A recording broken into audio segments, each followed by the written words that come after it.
Yeah, I knew McDonald's had one. Okay. Well, we put up the wrong address, not so that we could make people confused and not show up here. It was just a mistake on our part, and so we corrected that. We put a notice over there. We waited a few extra minutes to see who all would show up. It looks like this is going to be our crowd. Normally, I wouldn't use a microphone for a crowd of this size. No one's ever told me that they couldn't hear what I was saying. Just saying. But we're also recording this. And so because we're recording it, we're going to use the microphones, and we'll also have somebody with microphones for when we ask for your participation. That's right. When you heckle, you're on public record, and we will applaud you. I haven't been heckled yet in at least a week, so that's a good thing. Does everybody know who you are? Well, I'm just getting ready to do that. So I'm Mark Miles. I'm the county counsel. I'm here with Zoe Merrill. She's deputy county counsel in my office, and she is responsible for the San Joaquin County Cannabis Policy Project. And so the way that we do this presentation is I'm going to give you some background information, kind of why we're here, what it is that we want to achieve, how we're going to go about that process, and then I'll turn it over to Zoe, and she's going to present a lot of information and then get a lot of feedback. That's your part, get a lot of feedback from you. We're going to try and capture, from the big crowd. And then we're going to record all of that. We'll note all of your comments, and then our goal is to take all of that information from all of the meetings that we have, take that back to the Board of Supervisors, and tell them what it is that you think about cannabis and its role in San Joaquin County. So thank you, Supervisor Patty, for helping us find the location and also reaching out and getting the folks that are here. I'm also, so that's Joanne who sent out the email. Perfect. And I just sent out another one with the correct address. Thank you so much. So we couldn't pull this off ourselves. We've got a total of 10 of these meetings that we're doing. And so we have a great staff that's helping us from our information systems department in the county, Beth Moore and Robert Johnston. Are we live streaming this tonight? We're supposed to be. Okay, so we're live streaming this on Facebook. We've been trying to, this is our third chance to get it right, so I think we're going to get it right tonight. And then we've got we hired a firm, Mintier Harnish, to help us with this. Mintier Harnish is a planning and land use firm. And they helped the county put together the general plan. And they did such a fantastic job at public outreach that we asked them to come help us with this part, because we're lawyers, we don't do public outreach. So we thought that we would bring in some people who do that for a living and help us do it right and collect the information in the best way.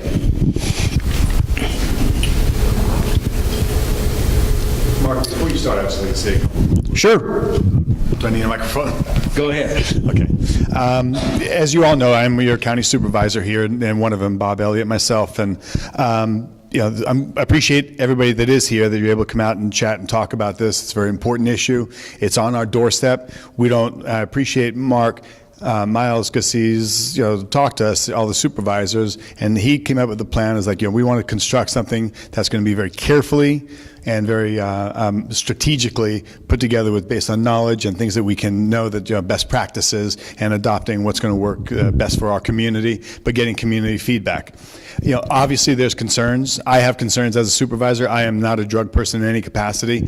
I'm very aware of some of the ills that drugs can cause, and I have a lot of concerns in that department. So there's benefits, of course, to medicinal use, but there's also abuses. So, these are all part of the concerns that we're going to be addressing, and that's what some of the things that this forum needs to address and listen to as well. But we want to craft and the staff is doing this, all this community outreach. We are looking to craft what's going to be the best practice that's going to ensure some good public safety and going to ensure what would hopefully be a good administration of what's inevitably going to be available in and around and throughout the entire state of California.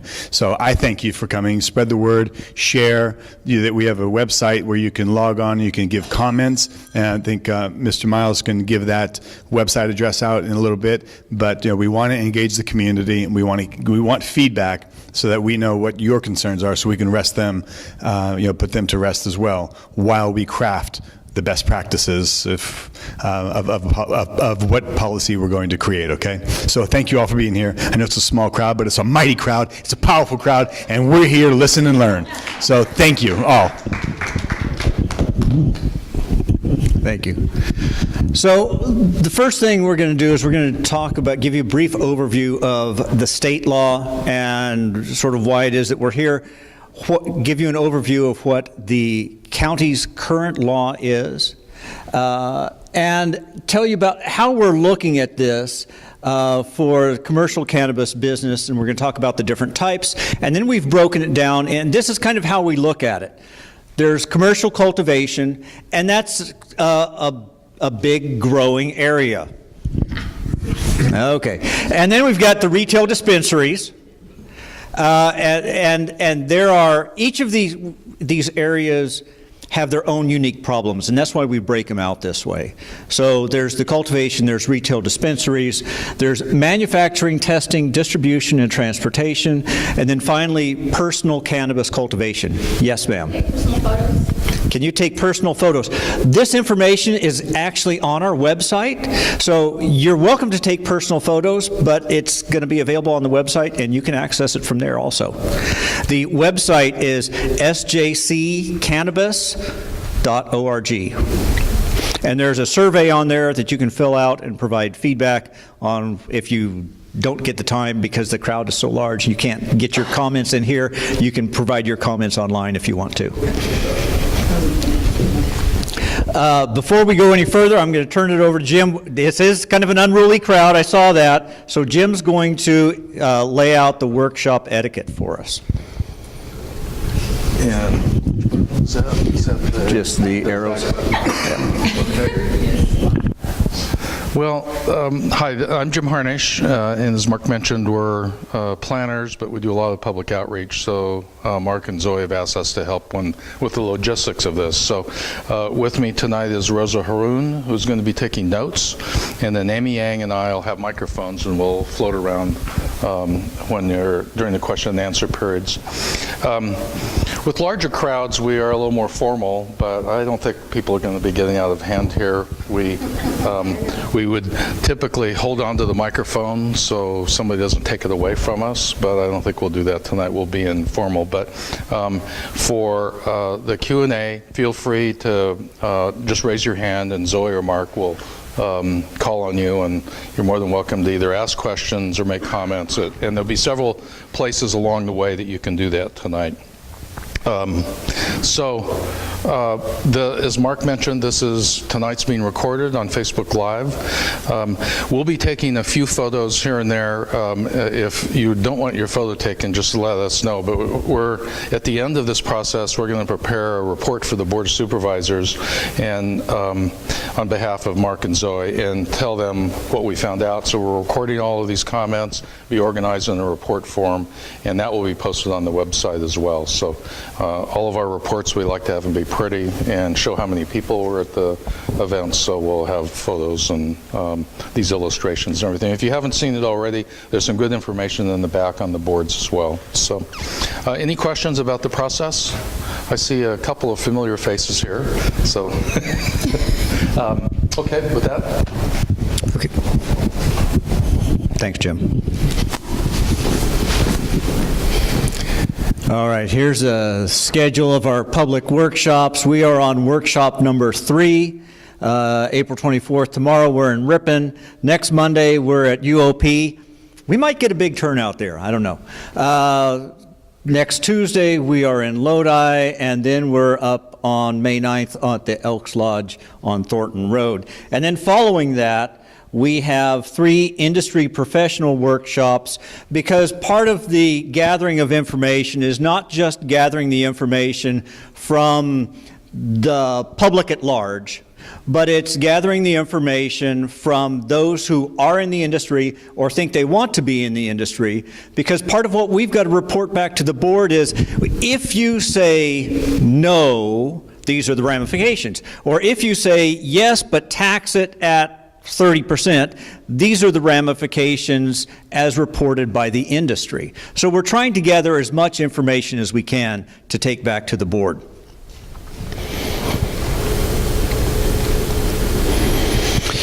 So in 2015, the state legislature passed the Medical Marijuana Regulation and Safety Act, and what this did was it set up, finally, some regulation for medical marijuana. It set out limits, how far you or how near or how far you could be from schools to have a dispensary. And it set up a licensing scheme where you had to have a local as well as a state license in order to operate.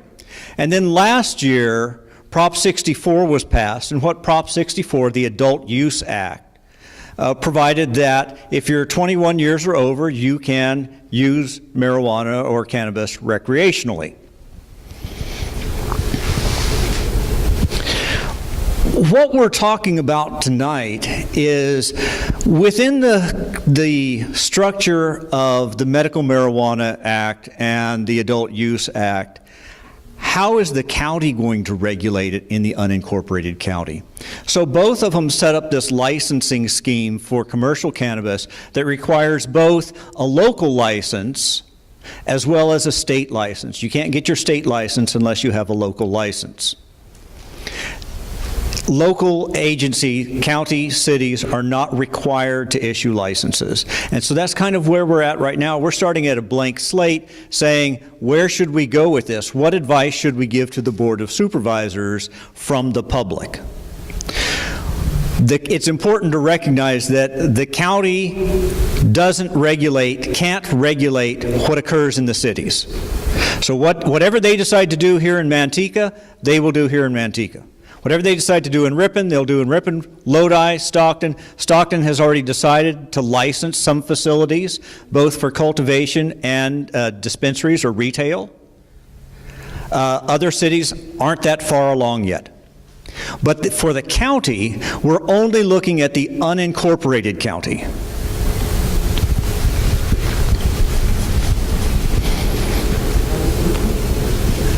So current state law says no public consumption, no smoking or vaping where tobacco is prohibited, no use or possession by anyone under 21, no cultivation or businesses within 600 feet of a school, no smoking within 1,000 feet of a school except within a private residence if the odor is not detectable on school grounds, no possession on school or daycare property, no driving while intoxicated, no smoking in a vehicle, no unsecured outdoor cultivation, and no unsecured inventory. So yes, you can partake, you can possess, you can grow up to 6 plants, but it's not a free-for-all. There's some regulation that goes along with it.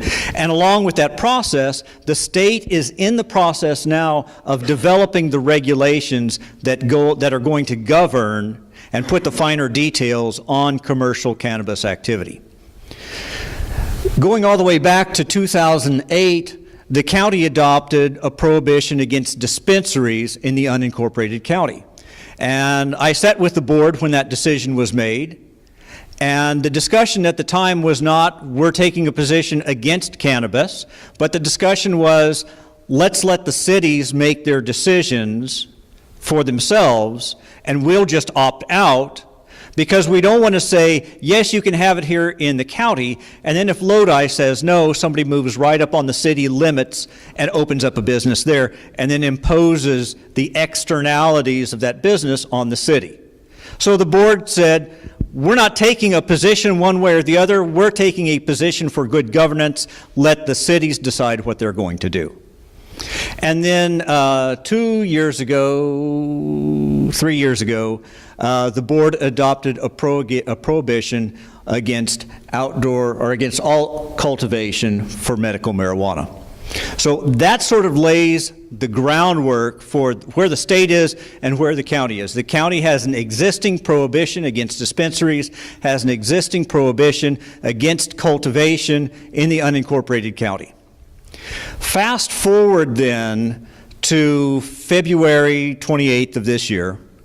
Zoe Merrill brought a presentation to the Board of Supervisors to give them this same information. What is the current status of cannabis in California, and how is that going to impact the county? And we laid out what happened with medical marijuana regulation, what was the result of Prop 64, and as a result of that, the board told us to go and do two things. First, they said, take those existing ordinances and we want you to update them to make it clear that they apply to all of the different license types. There's 19 different license types under the Medical Marijuana Act and under the Adult Use Act. So make it clear that it applies to all 19 different license types. And then also, once you do that, and put a sunset date on it so that those prohibitions end on December 31st of this year. And then we want you to go out and gather information. And we want you to gather information about costs. What are the lost opportunities? If the board says no, what are the lost opportunities? And what are the costs that will go along with it? If the board says yes to some portion of licensing, we don't have to say yes to everything, but if you pick cultivation, what are the risks and benefits there? If you pick retail, what are the risks and benefits there? So gather this information, talk to the public, talk to the industry, and then come back to us. So we set out this kind of ambitious schedule, or Zoe set it out and then dragged me along. And so this is the first part, is the public outreach to gather the information about, well, what do people think? What is your vision of what the role of cannabis should be in the unincorporated county? That's really the question that we're asking. And we're going to focus it down through this evening's discussion. I lost my train of thought.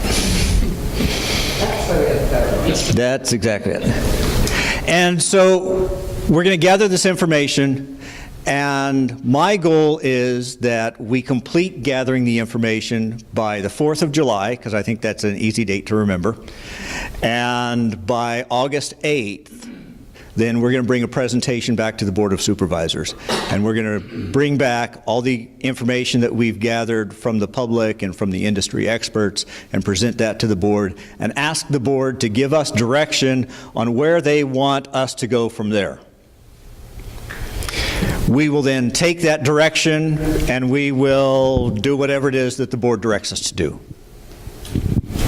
If it's craft ordinances, we'll craft ordinances. If it's look at taxing measures, we'll look at taxing measures, and we will put all that together. And my goal is to bring it back to the board by the last meeting in November, because we have an extra meeting in December, and if I have to push it, then I don't push it to the very end.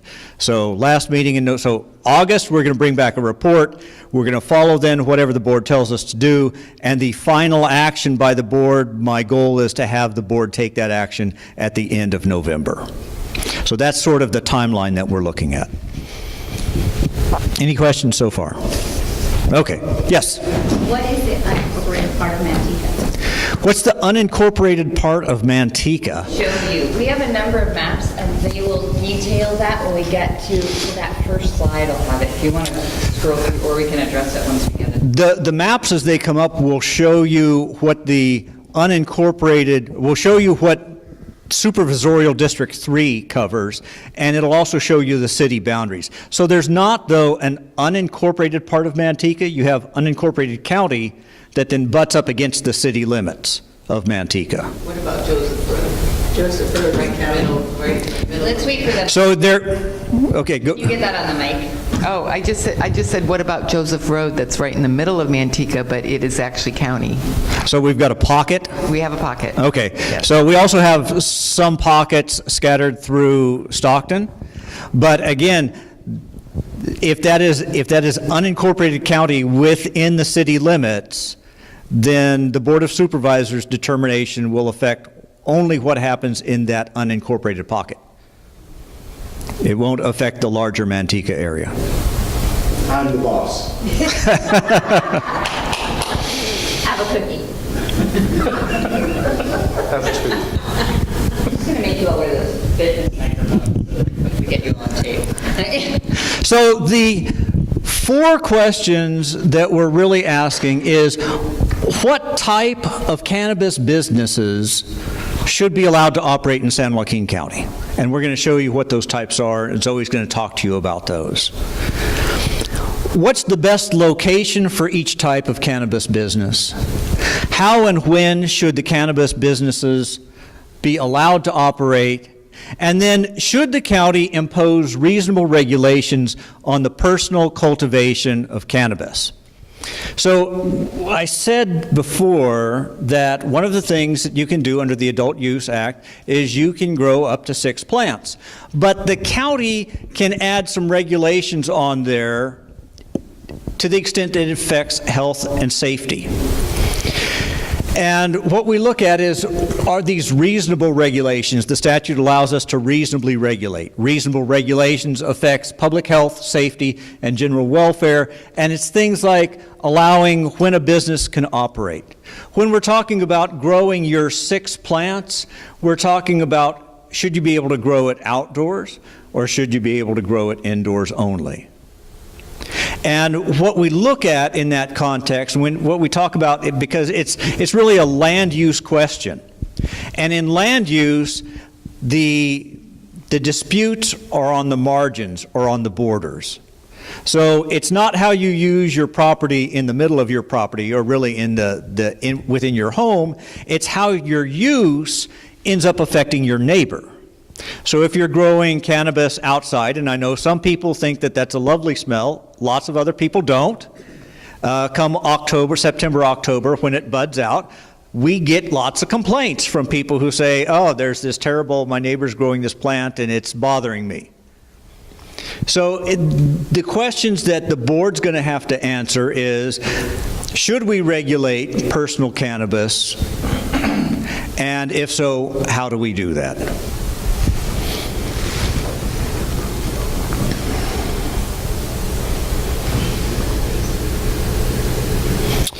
Let's see, some of the things, some state standards that we probably won't deal with, because it's probably better that the state addresses them in a universal matter.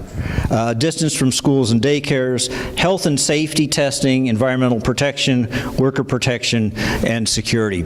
We're still waiting to see how that comes down from the state, though, but these are certainly areas that the board could regulate in.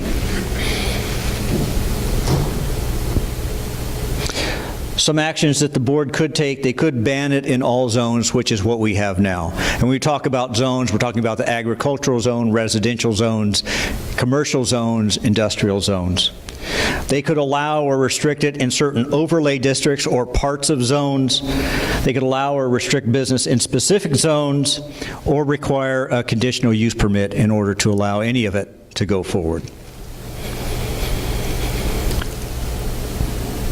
All right, so at this point, I'm going to turn it over to Zoe, and she's going to talk with you about commercial cannabis opportunities, license structures. Well said.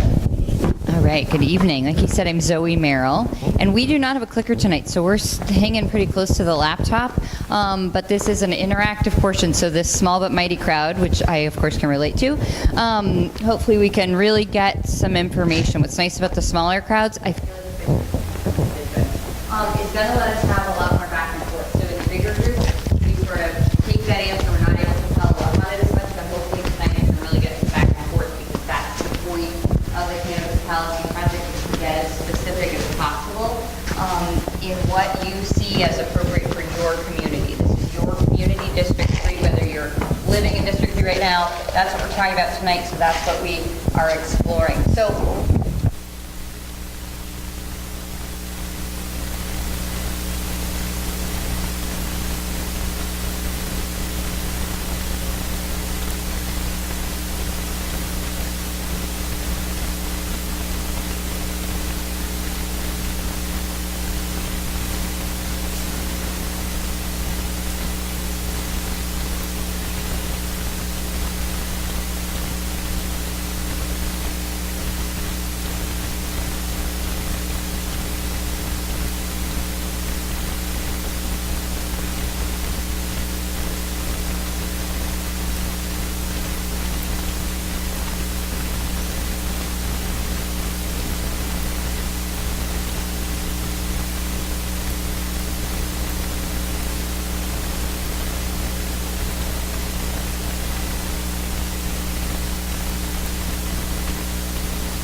from a regulatory standpoint, from a policy standpoint, it is actually quite complicated what the state created. Tradesies, oh my gosh. That is really loud. I need longer arms. Okay, so, but what we've done, and Mark alluded to this at the beginning, how we look at cannabis businesses in a way that makes it meaningful to have a discussion where we're on the same page, where we're able to get meaningful feedback from you, where we're able to convey that to the Board of Supervisors, is we're going to break up these different license types. On the left, the medical scheme license types. On the right, the adult license types. And we're going to break those up into groups. You can see the top group in green. Those are our cultivation license types. So cultivation, we'll go through this in detail, can be done indoor, outdoor, or in a greenhouse, or in these hoop structures, which are sort of a hybrid between a traditional agricultural grow and a greenhouse. And those are all types 1 through 4 on the medical side and types 1 through 5 on the adult use side. And you can see they're sort of separated by size. So when we talk about cultivation, we're actually talking about multiple license types, but we're really talking about one thing. And our discussion is going to be about indoor, outdoor, where it should be. The second group, in kind of pink, is actually, let's go ahead and skip. You can see kind of, I don't know what color it is, kind of yellow, orange. The dispensaries on the left, and on the right, it's retail. That is what we're most used to. That's most similar to a collective cooperative dispensary under the existing medical scheme, and now it's just called retailer under adult and dispensary under the medical. And now we go back to the pink. We have a set of license types that are not cultivation, which is what we usually think about, and not dispensaries, which again is what we're used to, but instead these logistic license types. These are the types of businesses people will go into and get a license to manufacture. That's going to mean process that cultivated cannabis. Testing, we're going to be having a licensee, a business that's going to test those levels, and we're going to talk about this in detail. Distribution, so a distributor, type 11 on both adult use and medical, and the transporter there on medical, and a micro business, which we're not really going to talk too much tonight. That's kind of a hybrid business type, and it's a little bit specific. So we're not going to talk too much about micro business. We're going to talk about cultivation, that first group, dispensaries, retail, and then the logistic license types. We're going to group those together. So when we say cannabis businesses, this is what we're talking about, guys. We want to be on the same page, so when I'm asking a question and you're giving feedback, we are talking the same language. You guys are going to be cannabis experts by the time we leave here tonight. So again, this just kind of reiterates what I just talked about. You saw 17 license types on the medical side, 19 on the adult side, and then these are the types of licenses that are the way they're generally summarized. So when it comes down to somebody getting a local approval and then ultimately a state license, they're going to be a very specifically defined business. But that doesn't mean that when we are looking at how to draft our policy, we have to be in these narrow, specifically defined state licenses. We're going to have a broader discussion, especially now that you know what we're talking about. So in the new commercial cannabis marketplace, which remember is just this whole new world as of the adult use passing, this is how that product is going to move around our communities. So on the left, we've got the cultivator, and actually one thing this doesn't show, and it's a license type called a nursery license type, and what they will do is actually just grow from seed, either clone or seed. They'll develop that plant just enough to ultimately sell to cultivators. They will not be a public nursery like the garden section of Home Depot, but instead they'll be part of this product movement.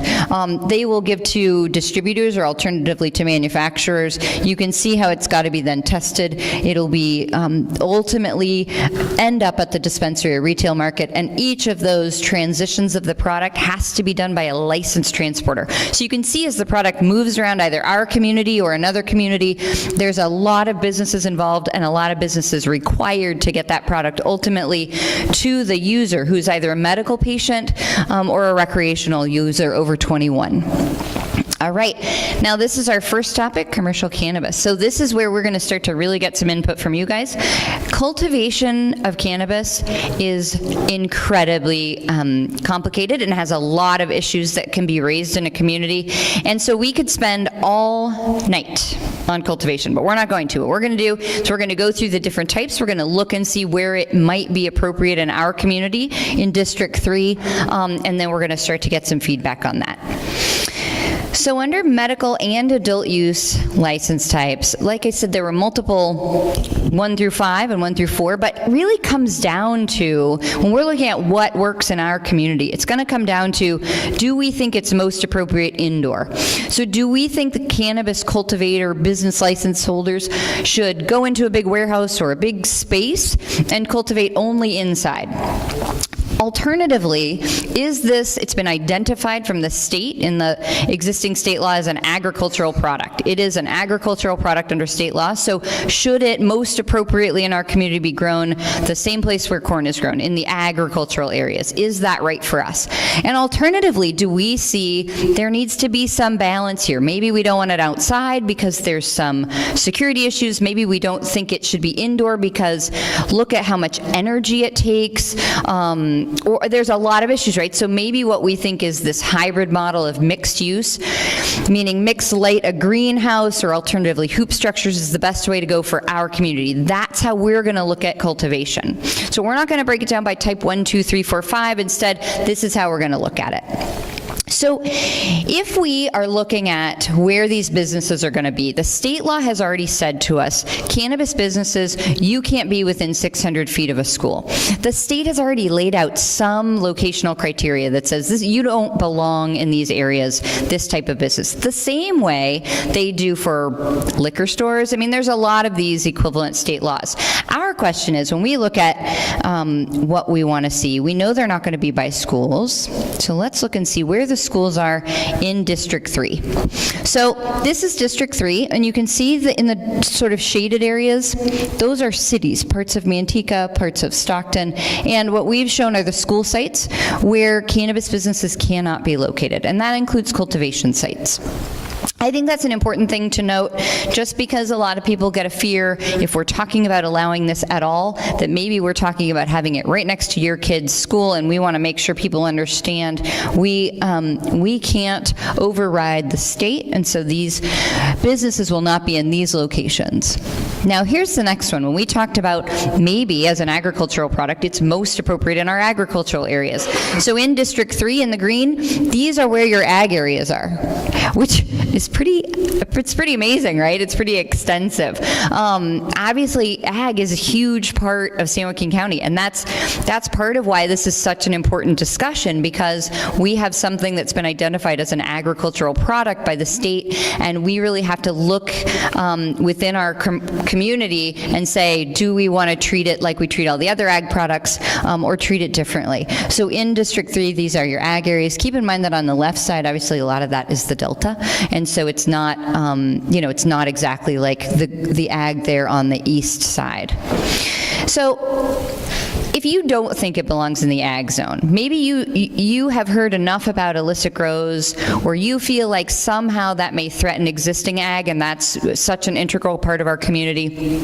And alternatively, you think indoor is the option, and indoor is something you think of as a commercial operation. Let's look and see where potentially commercial zones exist in District 3.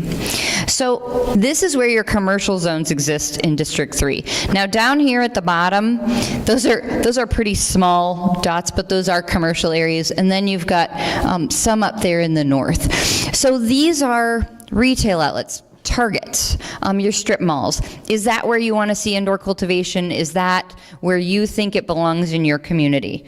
Obviously, that doesn't give a business a lot of options in this particular map, but again, we want to make sure we're on the same page. Okay, and alternatively, you think maybe indoor or even these mixed greenhouses belong in an industrial zone because the product is coming in and out by truck. Maybe this just doesn't belong where I'm doing my Saturday errands. I'm going to Target. I don't need to swing by a cultivation facility. Alternatively, I think cherries belong in the ag zone, and so maybe I think industrial. The purple areas are the industrial zones in District 3. Again, they appear really small. These PowerPoints are going to be linked onto our website right next to the workshop date and video, and so you can kind of zoom in and see. There are some underlying roads, but these are not super detailed maps, so we can get those if you have that question. And so now when we think about that business type, and we're going to get to the input part in just a second, we have now thought about, we know what a commercial cannabis cultivation business is. We've thought about where they might be appropriately located in District 3. And we're not, at this point, differentiating between medical and adult use. We're just talking about a cultivation business. Now the question becomes, what do we have to consider in order to have a discussion about cannabis cultivation in our community? How do we decide whether we want to inform the supervisors that we think this is appropriate for our community, us in District 3? Well, some of the things we have to consider, the community considerations, are odor.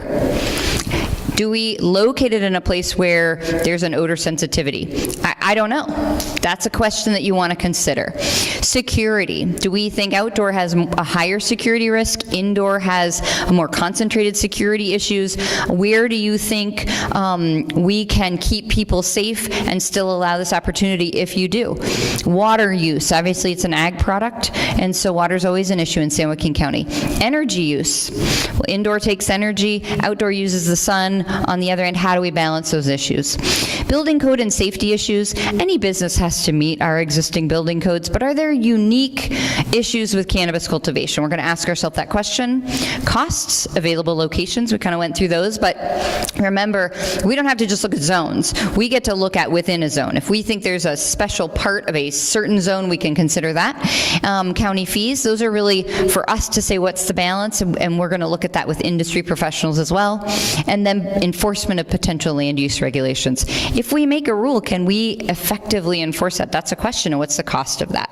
So those are the community considerations when we're thinking about really any issue, any property issue where we've got activity happening that's going to bleed over, but specifically with cannabis.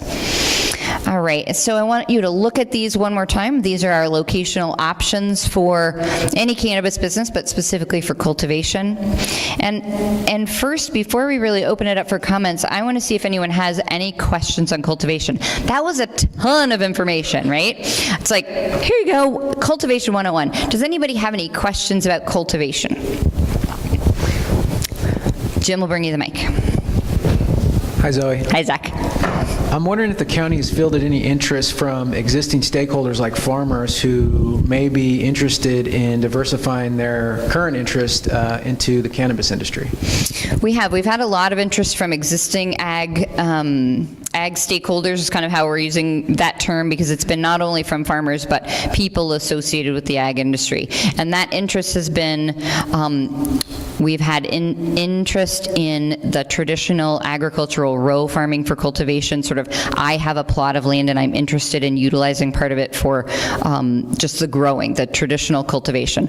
We have also had interest from the ag stakeholders for indoor cultivation using existing infrastructure like processing sheds, which maybe are no longer used because a lot of the processing in the ag community has been centralized. We've had interest, so again, traditional outdoor cultivation, indoor cultivation in existing infrastructure, and we have had some, though not as active of interest, in hoop growing and greenhouses in the ag zone. So that's really where we're hearing it so far, but we expect as we continue the outreach to hear more and more from the ag community, and we'll see where that goes. We have reached out to the Farm Bureau, and certainly there are some security issues as well. So illicit grows that have happened in the ag community, I think, continue to influence that discussion. Thank you. No problem. Any other questions? Zach's been to one or two of these before. So we're getting to know each other. All right. So now we want to open up the discussion. Now we have 20 minutes, and we know that this is a small but mighty crowd. So we're going to see how long this goes. But we do want this back and forth. So here are the discussion points. Now we're just going to lay these out, and then we're going to open up the discussion because I want to hear from you. Should the county permit commercial cannabis cultivation? That's the threshold question, right? Should we allow this to exist in our county, in our community? That's the biggest question. If we do, if we say, yes, supervisors, we think that our community should allow this type of business, then should we permit outdoor cultivation? Alternatively, should we only allow indoor cultivation? Should we limit those businesses to mixed light? Now that you know what those terms mean, I want you kind of thinking about that. Should the county permit nurseries? Is that something that we're interested in allowing? And then as we move beyond that, so we've got sort of this threshold question of if, and then we get to how and what. Should medical cultivation be treated differently from adult use? Remember, we in California started with a model that allowed cannabis only for medical use. But now the state has expanded it. Do we need to follow suit? Should we treat it differently or should we treat it the same? And then where, if anywhere, should commercial cannabis cultivation be permitted in and around your community? Well, that's those locational questions, right? Where do you want to see it? So we're going to open it up. Jim has a mic, as does Amy, and so we do want to make sure you get into the mic for a few reasons. One, I want to hear your beautiful voice, and two, we want it on the tape because we want to make sure it gets into the report. So let's get some input. Cannabis cultivation in District 3 or anywhere in the unincorporated county. Well, I don't want to see, is this on? Okay. I don't want to see actually San Joaquin County allow commercial cultivation. That would, if I had my druthers, it would just be, no. It's, if you want to, in Nevada, you want to go see a prostitute, there's a certain county for that. And maybe it should be that way in California with marijuana. If you want that, then go to a certain county. I don't know if we should do that. But if it's decided that, the majority says, yes, we're going to allow it, then I think it should be strictly. It did seem quiet, but I wasn't sure. That's okay. Okay, so, and that's okay. And I'm just going to repeat just a little bit of what you said. If you had your druthers, which is how you put it, and I love that, so I'm repeating it. If you had your druthers, the unincorporated area of San Joaquin County would not allow commercial cannabis cultivation business. You think if somebody wants to do that, they should do it someplace else. Correct. Okay. And you kind of went on in your analogy, and again, I'm making sure that we're recording this for the tape, but she used the analogy of in Nevada, if you want to go to a prostitute, you go to a specific place, and so there's a county where you can do that. And so a community may choose that this is appropriate for them, but you don't think it's appropriate for us. Okay. Is it specific to cultivation, or why don't you think that should be allowed? Because I want to explore that, and we only have like 10 people here, so we're doing follow-ups. Well, I voted against legalization of it. Okay. That's probably the number one. And so I really don't want it around my kids, my grandkids. I don't want it around my business. I mean, if it is, then I will adapt, of course. So if it is allowed, if the majority or however it comes about, I think it should be regulated, and security is big. It should only be indoors, perhaps in an industrial area. And also I'm concerned, because like in Manteca, we have one little street, Joseph Road, and that's county. And it seems to me there should be a buffer. Like our city does not allow cultivation, I don't think at all. And it does not allow even transportation. So if you want it delivered to your house or business, that is not allowed. And Mobile deliveries from a dispensary. correct. Okay. That is not allowed. But for instance, like Joseph Road, or people or businesses that live right on the city-county line, I think there should be a buffer of a minimum of a mile that there can be nothing in the county, because someone in the city shouldn't have to put up with it or tolerate with the nuisances, of perhaps loitering or crime or smell or traffic. Or anything like that. So it's interesting, that buffer would almost be what we were talking about, a special zone, and that special zone, how you see it, could be a buffer between an allowed market and a not allowed market to minimize those concerns. And that would protect existing residents and businesses and recreational users of a bike path, like for instance on Joseph Road, because if there's a buffer like that, then we don't have to be worried that that one little place in the middle of town, is going to have grow houses or a lot of traffic and things like that. So really addressing those pockets is something that would meet a concern of yours too, that potentially the pocket should be consistent with the city as opposed to the county, is something you're thinking or thinking about. Well, how to protect us from the pockets. And just because you live on the edge of the city limits doesn't mean that you wouldn't get the same protection as living in the middle of town. So so that's where it seems reasonable to have a buffer. And personally, I think a mile, because of traffic and things like that, and odor, and it's a big county. It is a big county. That's a really interesting, this is what's great about these workshops, is that, that's not something that's been proposed or discussed.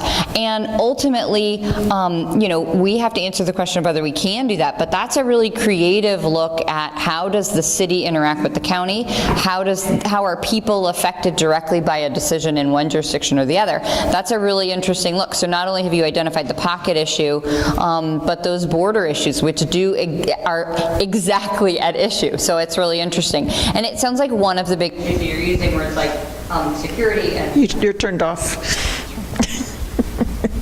Maybe the battery died. Here, you can have this one. I'm done. Tonight is technical specialty tonight.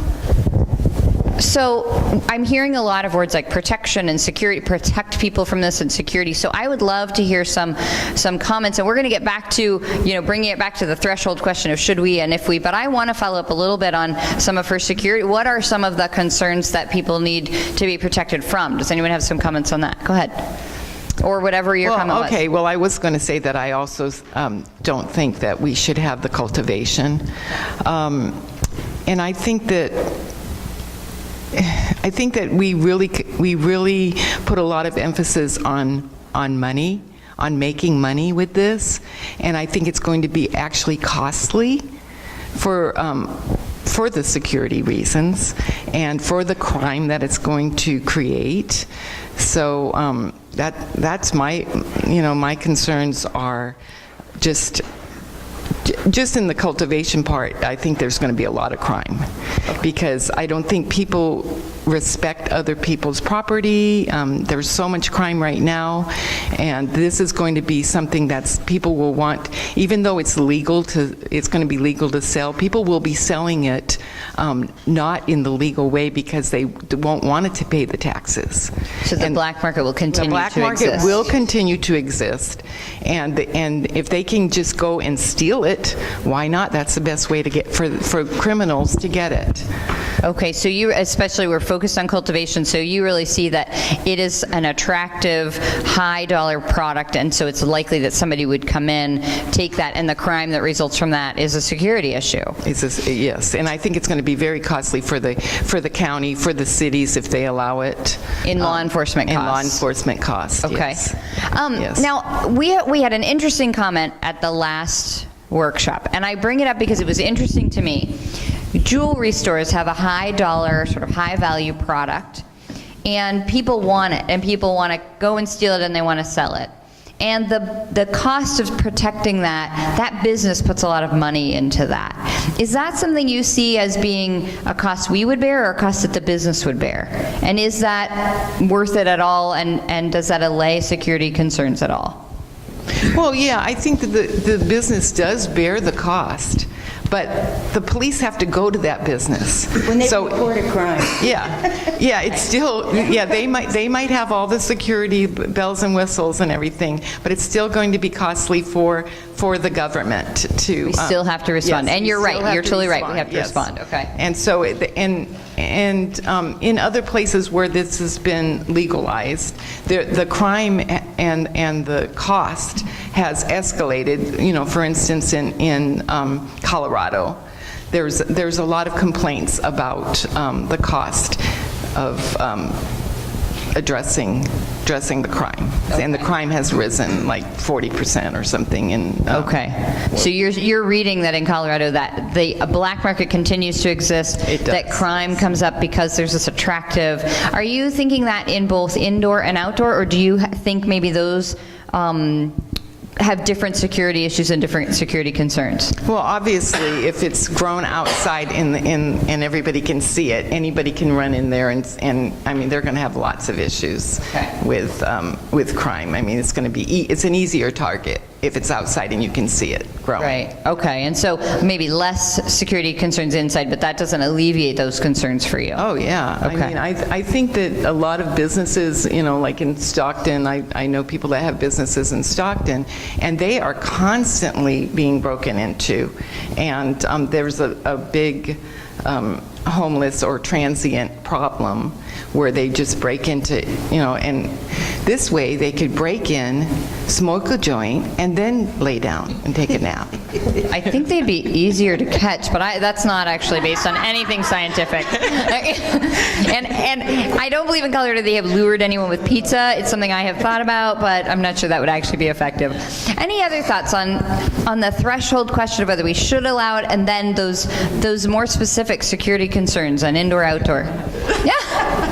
It's going to cost you a cookie. She's so mean to me. Well, Donna, you grow almonds. Has anybody ever stolen an almond tree from you? My trees are too big to steal. Well, these marijuana plants will grow as big as trees, and anytime in October, people are out and they're out and about and they're looking for mature trees to take from people who have been growing them. So I think if we are going to allow it to be grown, that it definitely has to be in a building secured. Okay. So you see Keep indoor all the as being poachers away. more 'Cause people, secure. people will steal it. It is not like an almond where you want to enjoy an almond. It is something that you crave. That it is your lifestyle. Okay, interesting. So you see indoor, if we allow it, you think it should be indoor, and specifically because of those security concerns? Yes. Okay. Yes, for not only the person who is investing their time in growing it, but for the people that it will attract for the quickness of it. Okay. All right, we're going to the right side of the room. I think it's important for the county to capitalize on this opportunity, to be honest. Sorry to everybody, my friends at the chamber, to the chamber over there. And I love you guys. I love that you reached across the aisle, because these are serious issues, and we're going to have people on both sides, and I love that this is a good discussion. I think that the valley will get left behind if we don't capitalize on it. Just like we get left behind on everything else, ignored. Southern California is favored. Obviously, Jerry Brown. I mean, we all read the papers. We know what's going on. I think this is an opportunity for, obviously needs to be heavily regulated. These concerns that I hear are real concerns. I have the same ones. But, I mean, our geography, we're right in the middle of the state. This opportunity for us to create tax dollars, economic growth. I think that if we do it right, there's a real opportunity. I just don't want us to get left behind like we always get left behind, and give the state another chance to just ignore us. I mean, we could really, I don't know, make a go at this. So it sounds like you've thought about it. I want to follow up, because it sounds like you've thought about it. And so let's go beyond that. You're saying we should have it because it's an opportunity. And so what I want to hear, if I can, if you've put in some thought there.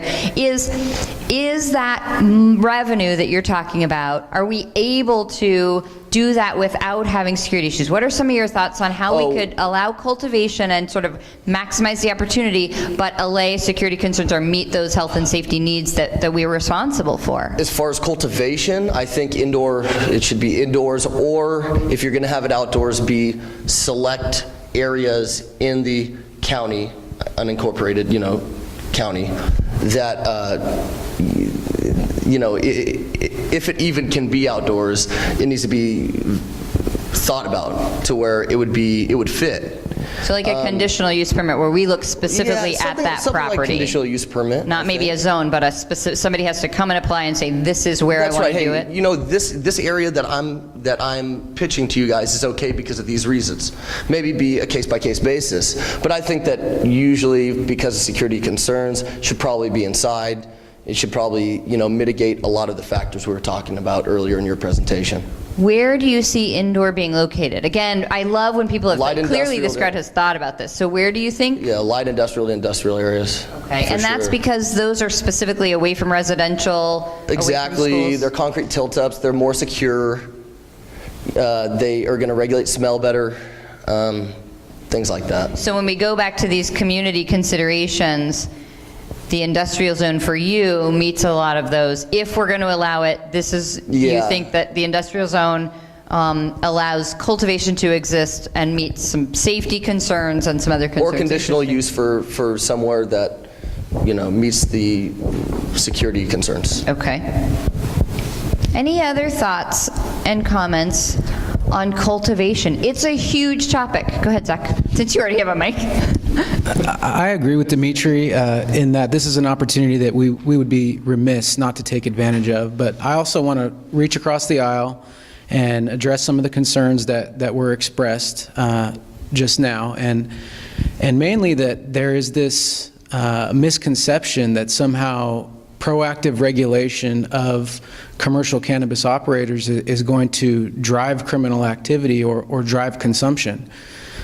Cannabis right now is a agricultural commodity. It's an industry that's currently valued at between $2.7 and $4 billion in the state. It is easier right now for a middle school kid or a high school kid to get a bag of cannabis than it is to get a six-pack of beer. And that's because the industry as it sits now is largely unregulated. With proactive regulation, all operators are going to be subject to background checks. There's going to be an open door policy with law enforcement with 100% transparency, where before operators, operating discreetly were reluctant maybe to contact law enforcement to report a threat or an issue nearby. Now they'll be holding a license, an affirmative right to conduct a legitimate business by virtue of holding onto a permit.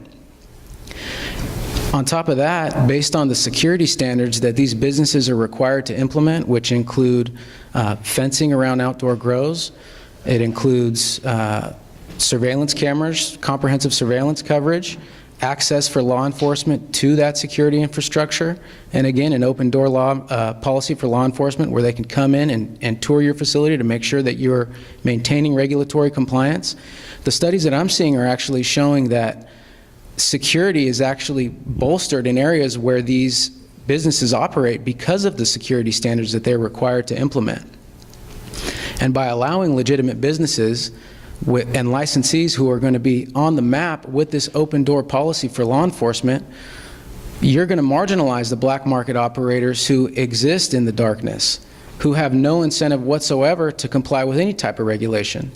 And if you implement a ban, all you do is you create a vacuum for these black market operators to come in and fill that space. A perfect example of this is in Calaveras County. Calaveras County was one of the last counties in California that was wide open under the traditional collective model, meaning they had no cap set for medical marijuana growers, and they had a ton of available agricultural real estate, and they had a land rush. They had operators from across the state and across the country to come in, buy up that property, and set up grows and try and blow them out. And what they did to address that problem is they created an urgency ordinance where over 700 growers paid $5,000 apiece to the county to put their names on the books and be regulated and be taxed. That put $3.7 million in the county coffers, allowing the sheriff's department to actually go out and regulate those businesses and actually make an impact on the bad guys, where before they lacked the resources to do so.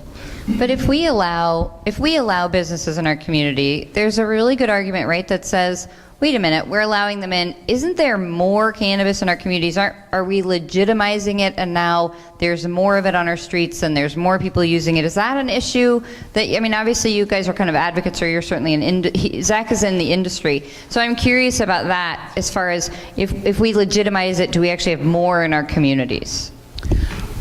And I'm sorry, you said Zach is in the industry. Who is that? Hi, I'm Zach Dravon. I'm an attorney. I'm from Stockton, California. I've been engaged in local policy reform advocacy for about a year now. I work with industry members who are transitioning out of the nonprofit medical marijuana dynamic and into the state's commercial model. And he's a workshop regular. And so what's been interesting about the conversation is we have had both people who are in the industry and also community members. We've had some veterans who use it. And so I want to make sure that everybody is sort of understanding each position. And so you know, when it sounds kind of fancy and we say, you know, we're quoting this county and we're saying there'll be open door policies with law enforcement, but are we legitimizing it in a way that brings it into our communities and we have more of it? And is that cost too high for the revenue that we're going to get back? I think I used a lot of words to make the point that it's already here. It's unregulated. It is being profited from and controlled largely by criminal organizations who have no interest and no incentive to comply with regulation. Those interests would continue to operate in this area in the event that we did not take a step to proactively regulate. And I am an advocate. But on page 32, are you for outside or inside? I'm for mixed light cultivation and indoor cultivation. I would suggest that given the available agricultural infrastructure, that both mixed light and indoor cultivation facilities be allowed in those zones. I agree that there are security issues. The only way that those are addressed adequately is by proactive regulation. Setbacks from main roads. Both, indoor and out. Yes. Okay. Yeah, I do, if you can, speak into the mic, just grab a mic. So again, we've got this question of a black market, and we're going to move on to some of the other license types, and that question doesn't go away with the other license types. And the security versus revenue, the opportunity versus local costs, both social and economic, like the law enforcement costs, those don't go away with the next license types. Those remain key considerations, and so we're going to continue to ask that question of, is allowing it forwarding the black market, sort of just increasing the amount, or alternatively, is allowing it, bringing it into a regulated market, you know, from prohibition to post-prohibition? Is that what we're looking at? Or alternatively, what are those costs and benefits from this extreme ban model where there's no revenue but there will continue to be costs, alternatively to a totally open market where, you know, we're not regulating, we're not limiting locations? And so that's the scope that we're looking at. Really interesting discussions, you guys. And also I'm hearing some creative thoughts about, if you're going to allow it, this is what we're going to look at. Or if you're not going to allow it, here's why, and here's what we're protecting. So I appreciate that from both sides of the aisle. It is funny that you're sitting on opposite sides of the aisle, too. That gives me a very good reference. I like you a lot. And oh, second. I apologize. I have to leave. I have to go pick up my daughter. She's not well, so it is. So I'm looking forward to reading the notes and engaging. I'm available to chat and talk with anybody after this forum to give me some feedback on how you feel. I know that you're expressing here, so I'll look at the notes of what you say on this, but I'm also available to speak further and meet with all of you and any of you, okay? Thank you. Thank you, Supervisor. Thanks, Zoe. And he wants you to go to the website and comment and do the survey. Thank you so much for coming, Supervisor. Our board took such a bold move in saying, you know what, we want stakeholder input. There were a lot of councils and a lot of boards in the state of California who didn't say, you know what, go out and find out what not just my constituents, but all of the constituents, the stakeholders in the farming community, the education community, the medical community. Mark and I met with each of those supervisors, and you know what? Each of them said, go and talk to the medical society, go and talk to the principals and the superintendents, go and talk to the Farm Bureau, go and talk to, believe me, we've talked to all of them, and that's because your board wants to hear stakeholder input. So I just want to give some props to the board, as opposed to just saying, you know what, we're either going to go after the money or we're just going to alternatively absolutely ban and not even think about the costs. They are really exploring this option. So now we're going to talk about, and again, a lot of the same issues from cultivation are going to come up in retail and dispensary, and that's okay, that's good. Retail and dispensary is a business that we are much more familiar with. These have existed in some form or another for years now. They are in your communities. Retail and dispensaries, so when we talk about these businesses who are now truly businesses as opposed to collective and cooperatives, those will be phased out within a year. The county can allow or prohibit these retail stores. We have an existing dispensary ban that's been in place for a long time. Mark talked about the motivation at the time, and that could continue to be the right choice potentially in saying, look, cities, you offer this is where the population centers are, we could prohibit them. Alternatively, we could say we have medical patients in our community, or we alternatively have adults who want to use it the way that they use a bottle of wine, and we want you to be able to buy it in the legitimate market as opposed to the black market. We don't want your money going into that. So we can allow or prohibit these stores and dispensaries. Also, if we allow these stores, we can allow or not allow mobile delivery. That is different than the transport licensees. The transport licensees, and we're going to talk about this later, bring product from one licensee to another.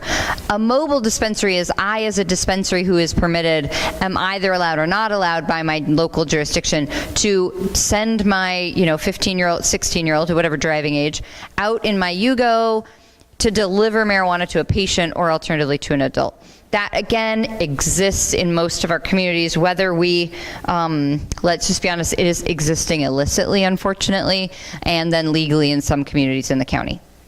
And alternatively, these stores can either allow on-site cultivation or not. So it could be a dispensary like a store that doesn't allow you to smoke or eat that edible or utilize that oil there on site, which would mean it would be more like a pharmacy that says, don't take the Xanax here, go off-site to use it. Or it can be a smoke lounge, a vape lounge, a place more like a bar where you're able to come in, utilize that product. So those are some of the options for us in the retail and dispensary regulation market. And now we want to get to that question, just like we did with cultivation, where could it be? Because these are stores, under our existing code, a retail store, a dispensary outlet, like they are defined in state law, really is appropriate only in the commercial zones. We don't allow Target or CVS in the ag zone, and we similarly wouldn't allow a store for cannabis in the ag zone. So these are the areas where you would see it potentially in District 3, a commercial zone. And alternatively, remember, we could actually use a specialty, either overlay or a smaller portion of the existing commercial zone, because we find that specific spot to be appropriate.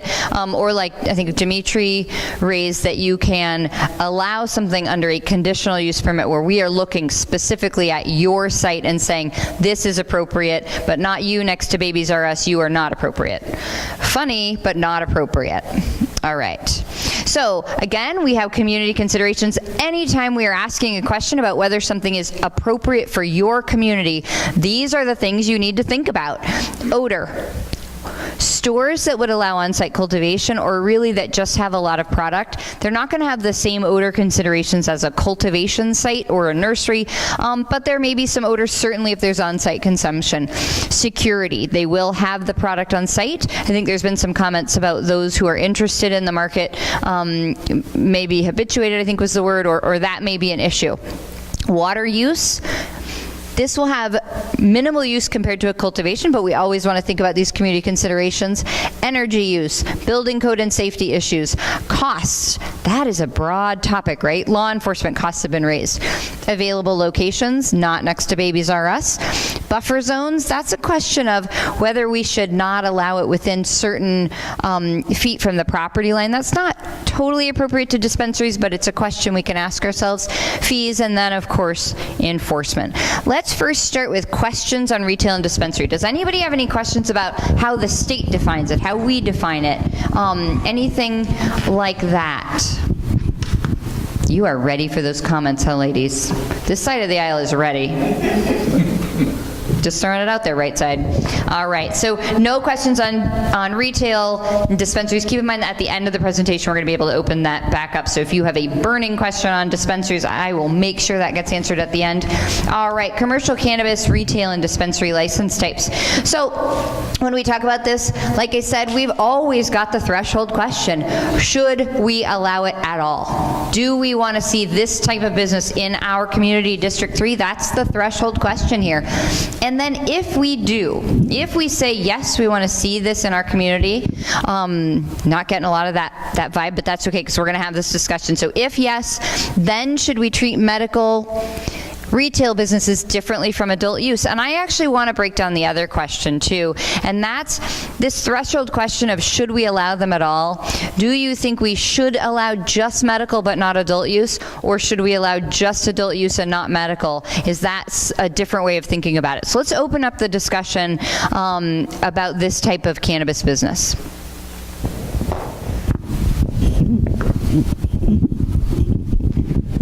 To address the first question, I do believe they should be allowed, and here's why. I think by allowing regulated dispensaries to operate, you create a safe and convenient location where your legitimate medical patient or your recreational consumer has a place to obtain their medicine or a product that they use that is going to be mandated to be lab tested and labeled for quality and potency prior to it ever reaching the consumer at retail. By providing them that safe space and that safe product, you're actually discouraging people from getting an unregulated, potentially dangerous product from the street. Beyond that, with the proliferation or the spread of these legitimate businesses and these legitimate products, the industry is anticipating a drop in price, and that price drop is going to create a lack of incentive for the black market operators, for the bad guys, to continue to participate in the commercial cannabis market. And so by allowing these legitimate operations, you're actually pushing the bad guys out.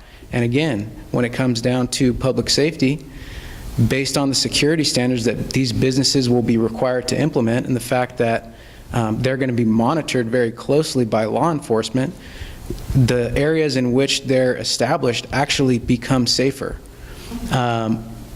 Whether or not there should be different... Why do you think it becomes safer? Because a lot of people are saying, well, wait a minute, it's going to be a drug user that's going there, right? And it might be a criminal that goes there to buy. How is that possibly safer? Why do you think that? Or what are the reasons for that? I think as cannabis continues to be legitimized in the public eye, there is going to be an education as to who the consumer actually is. It's not necessarily your gangbanger teenage kid or your Rastafarian pothead that's the only person going to get cannabis. Your elderly aunt or uncle or your grandmother might use it to treat chronic pain. People with epilepsy, Parkinson's disease, cancer, AIDS, again, chronic pain, anxiety.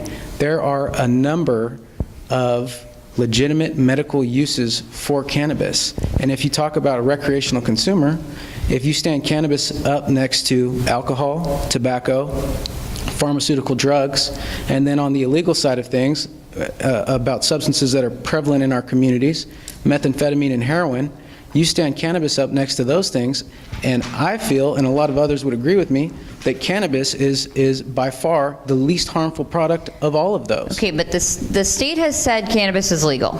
Sure. Right, so we know cannabis is legal. The question is how would a cannabis dispensary make a block in a community safer? Are you saying because they've got more security cameras, because they have security patrols? Why? the surveillance coverage, both exterior and interior surveillance cameras. Most of them have on-site security guards with a central security system where the surveillance monitors are, or cameras are monitored on screens in the interior. Again, you have the ability to pick up the phone and call law enforcement when you have an issue by utilizing your security personnel there on site. Many of them have roving security patrols patrolling the area. So part of what I'm saying, because we are at a regulation workshop, is your thought that if we're going to allow those, that those security measures would need to be required, that would be a reasonable regulation. If we were going to allow them, it would be reasonable for us, because remember, we can regulate anything to protect health and safety, that you don't get to operate unless you have security, and you're essentially paying for those law enforcement responses, but you have to have those kinds of security cameras where you can see somebody's face, or you have to have security outside. Absolutely. Okay, so that you see as if we allow it, and you think we should, that would be a reasonable way to meet those health and safety concerns as far as you're concerned. Absolutely, yes. Okay. And I'll end it with this. By regulating and taxing these businesses, some of these businesses can generate up to $350,000 in revenue a year. And when you apply a local tax to that and draw that out of those businesses, allocating those tax revenues to public safety agencies and other programs in your community to address some of the negative issues that you're currently facing, you are taking a proactive approach to address existing problems by taxing and regulating a market that's already there and that has become legal very recently. So that's really similar, and then I want to get everybody's concerns, but that's really similar to the anti-smoking campaigns, was money that was actually funded by Philip Morris. I mean, that's where you see that money going, because Dimitri raised the money issue too, but I heard one of the very first comments tonight was, we're all chasing the money. So we really need to figure out, if we're going to allow it, threshold question, and we have a difference of opinion, I think, that we need to meet those safety concerns, and that money, if money comes in, needs to really be directed in law enforcement and meeting those community concerns, which could be education, things like that. Okay. Anybody else weigh in? On, Amy's coming to you, on dispensary businesses and retail. As far as how do you feel about permitting commercial cannabis retail business in your community, I know in Manteca we have a wonderful cancer facility. This gentleman, this doctor, is putting so much money into the cancer facility. Yes. How wonderful it would be to have a cannabis store next to it. There is, cannabis unfortunately isn't like alcohol. There is, honest to goodness, medical benefits to it. I have a best friend who is absolutely non-drugs at all, but uses a cannabis cream for her leg, and it helps her pain. And where does she gets that at a dispensary? She gets it from a friend who gets it from a dispensary, yes. Okay. But can you see that friend having to go into the black market, or do you want to see a place for her to go, and where do you see that? I think she needs a place to go. I think lots of people need to play. My other best friend can't sleep at night, and they work for the government, and they'll never be able to use cannabis until it's federally regulated or allowed. But that would help them sleep at night. But he can't, because it's from the government, but there is genuine uses for it. But today, I had to go drop something off to a friend in Stockton who just bought a liquor store. There was no way I was getting out of that car to go into his store. Those people that were hanging out in front of his store were scary. They were drunk, they were out of their minds, they were holding, empty bottles, wanting money for more. I'm not certain if that's what a cannabis store is going to bring. I personally have never been intimidated by somebody on pot, but I've never seen anybody on a bad high either. Should medical marijuana retail store be treated differently than an adult? I don't think so.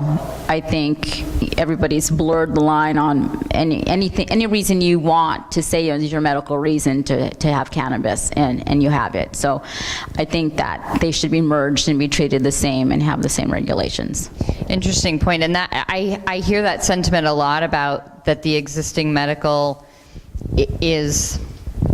I like the blurred lines. It's interesting. The state is trying to address it in the new regulations, and they have made the standard to obtain a medical card or the equivalent of a medical card under the new medical scheme more difficult. But what you say, a lot of people are saying, and not just, in the local levels, at the state levels, that even with the new regulations, that it is not treated the same as a prescription for a heart medication, and therefore there are some blurred lines. So it's an interesting observation, and you're definitely not alone in that feeling that it's sort of a false medical market, even though there are some true medical uses. So that's interesting, because she said you recognize or you acknowledge there's some true medical uses, but you don't see the California medical scheme as being very valid, sounds like. That's interesting, right? That's a difficult position when the state law isn't really meeting its own definitions. Right? That makes it difficult. So you don't see them needing to be treated differently, but you likened a dispensary to a liquor store, and you felt like the people hanging out in front, that would be kind of the same. No, I didn't feel it. I don't know. I wouldn't know it would be the same. Okay. I've been to a medical marijuana store to know if somebody was hanging out. I just know what it was like at a liquor store. And You feel like if we were to allow it and we had regulations that said a roving security and no loitering within 35 feet, would that address some of those, or is it No, beyond what we could do? All throughout Manteca. No, I don't think so, but I don't know. I don't know if people would loiter and, can I have $20 for some marijuana? I don't know. Anybody have thoughts on that or experience with that? But somebody asking me for $20 for marijuana is not the same as somebody being drunk out of their mind and approaching me and asking me for money for alcohol and yelling at me because I'm not giving it to me. I don't know. You're saying the difference in those drugs. I don't know what the difference is. Okay. Zach knows. Dimitri, go ahead. I've personally been around the shopping center that the one in Stockton's in, and I just for you guys' own knowledge, because I didn't know until I went. I didn't go inside. I just drove by because I was going to the shopping center for something else. But my buddy told me, he goes, "Oh, that's the dispensary," and I got to tell you, there's nobody loitering outside there. There's a security guard. He is on it. It is nothing like going to a liquor store, which we all know how that can be. It's like they're on point. And it was surprising for me. I was like, oh my, that's right there. It was like probably the safest place in that shopping center on Wilson Way. So that's not consistent with what Zach's saying. If I needed safety, I'd probably go over there. But that's how that businessman conducted his business, wouldn't you say? I actually think that's a reflection of regulation, but on the other hand, he had one observation of one business, and so you're right. She raises the point that, and I want to make sure this is on camera too, is that Dimitri's observation was potentially a reflection of just that business operator and not as a whole. And I think you see that with liquor stores probably too. Sometimes there's, a difference in the operator, but alternatively, there are different regulations, and that's an interesting question of whether regulations are effective and if that was a reflection of good regulation. I think it will be a reflection of regulation to come. I don't know if it is now or not. I think that it will be, though, because of concerns, by the whole community. Okay. So. That's an interesting point, that if the community is allowing them, they would voice concerns, and those would need to be met. Yeah. They need to be on their best behavior. I think so, too. Okay. Instead of simply allowing, your local law enforcement agency to bear the burden of loitering, people around these businesses, a way to address that is you make it imperative on the operator himself, on the business, to make sure that there be no one on premises unless they are engaged in doing business right then and there. And if you And that make it means they could be fined if they're found to be in violation of that. Is that the example that you're thinking of, something like that? Exactly. If you subject them to a violation for allowing people on premises that are not doing business there, then they're going to self-regulate, and they're going to actually help to make sure that you don't have that kind of thing going on in the neighborhood. How does the government find out about that? So if somebody drives by, sees somebody loitering outside, they call it in, and it is actually the code enforcement that could respond, or law enforcement. And that gets paid for how? Tax revenue that you're drawing from the business itself. Okay. Do we think that's effective, or are we just, is that a Pollyanna view, and you really think it's going to be more like her alcohol liquor store experience? Because I'm seeing some crossed arms, and I don't want things to go unaddressed. And so if you think, she's like, I'm just cold, and that's okay too. Okay, and I ask because I really appreciate, this is a back and forth, I will be honest with you, we haven't had in the last 2 workshops, and I want to see it, and when it goes back and forth, we get creative thoughts, we get real thoughts, and so that's why I'm asking. I don't mean to put anybody on point, but I'm now pointing. Conveniently? Well, I don't approve of dispensaries in our county, in our community.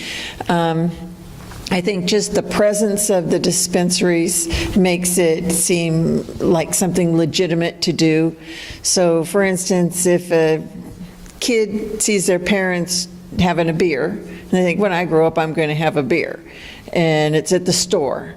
You know, same thing as where maybe they wouldn't have been attracted to this product, but if they know it's there on the store and they know their friends' parents and all these people go there, then it's like, well, this is normal, it's okay. You know, so to me, that's not good. And personally, I don't dispute the fact that there is, in many cases, some medicinal value. But what I have a problem is having it at dispensaries. If there's a product that has medicinal value, then it needs to be treated just like an opiate. It needs to go to a pharmacy that reports their sales, keeps the inventory, and all that. And it's all about money. Everything's always about money, and that's a problem because everybody wants to monetize everything. If certain people had it their way, we would be the cannabis capital of the world because of the money. And then you could walk over to giant card rooms and casinos and other things, you know, for pleasure, you know, because it's all about money, and it's only regulation that keeps that at bay. It's people speaking up and saying, you know, I really don't want that in my community. You know, I want it to be a family-oriented community. Because unfortunately, San Joaquin County has a long history of drug abuse, and with meth and other things, and that's also a temptation. All the people that are Officer Kelly is doing a good job of getting off the street that has the homeless that have substance abuse. He's getting them into places. We've got a very good, well-run homeless shelter. Many of the people that have entered there have also been directed and helped getting into assistance. And you know, we need to. Don't get me wrong, I'm not a total prude, and I'm not, I mean, No, really a wild woman. I know, when you walked in, I said wild woman, so I get that. Yeah, right. I really appreciate this. No, I mean, no, But do the not temptation of having things around, because it is a problem in our community, not just our community, but we've acknowledged it, and we're working to help people. We've got professionals hired, like Officer Kelly, to identify and help get these people into treatment. And, you know, my personal experience from my youth and all around. When you used to get high? That was awesome.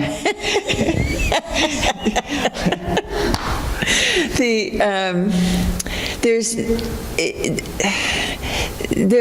you know, people say, oh, I can relax, I can sleep, I can do this and that for the recreational stuff. But it also creates emotional immaturity. Yeah, there's all kinds of negative things. You know, if you're around somebody that's been smoking weed since their youth, you'll find that they don't deal with stress well, because the way they deal with stress or any issues is they go and get high.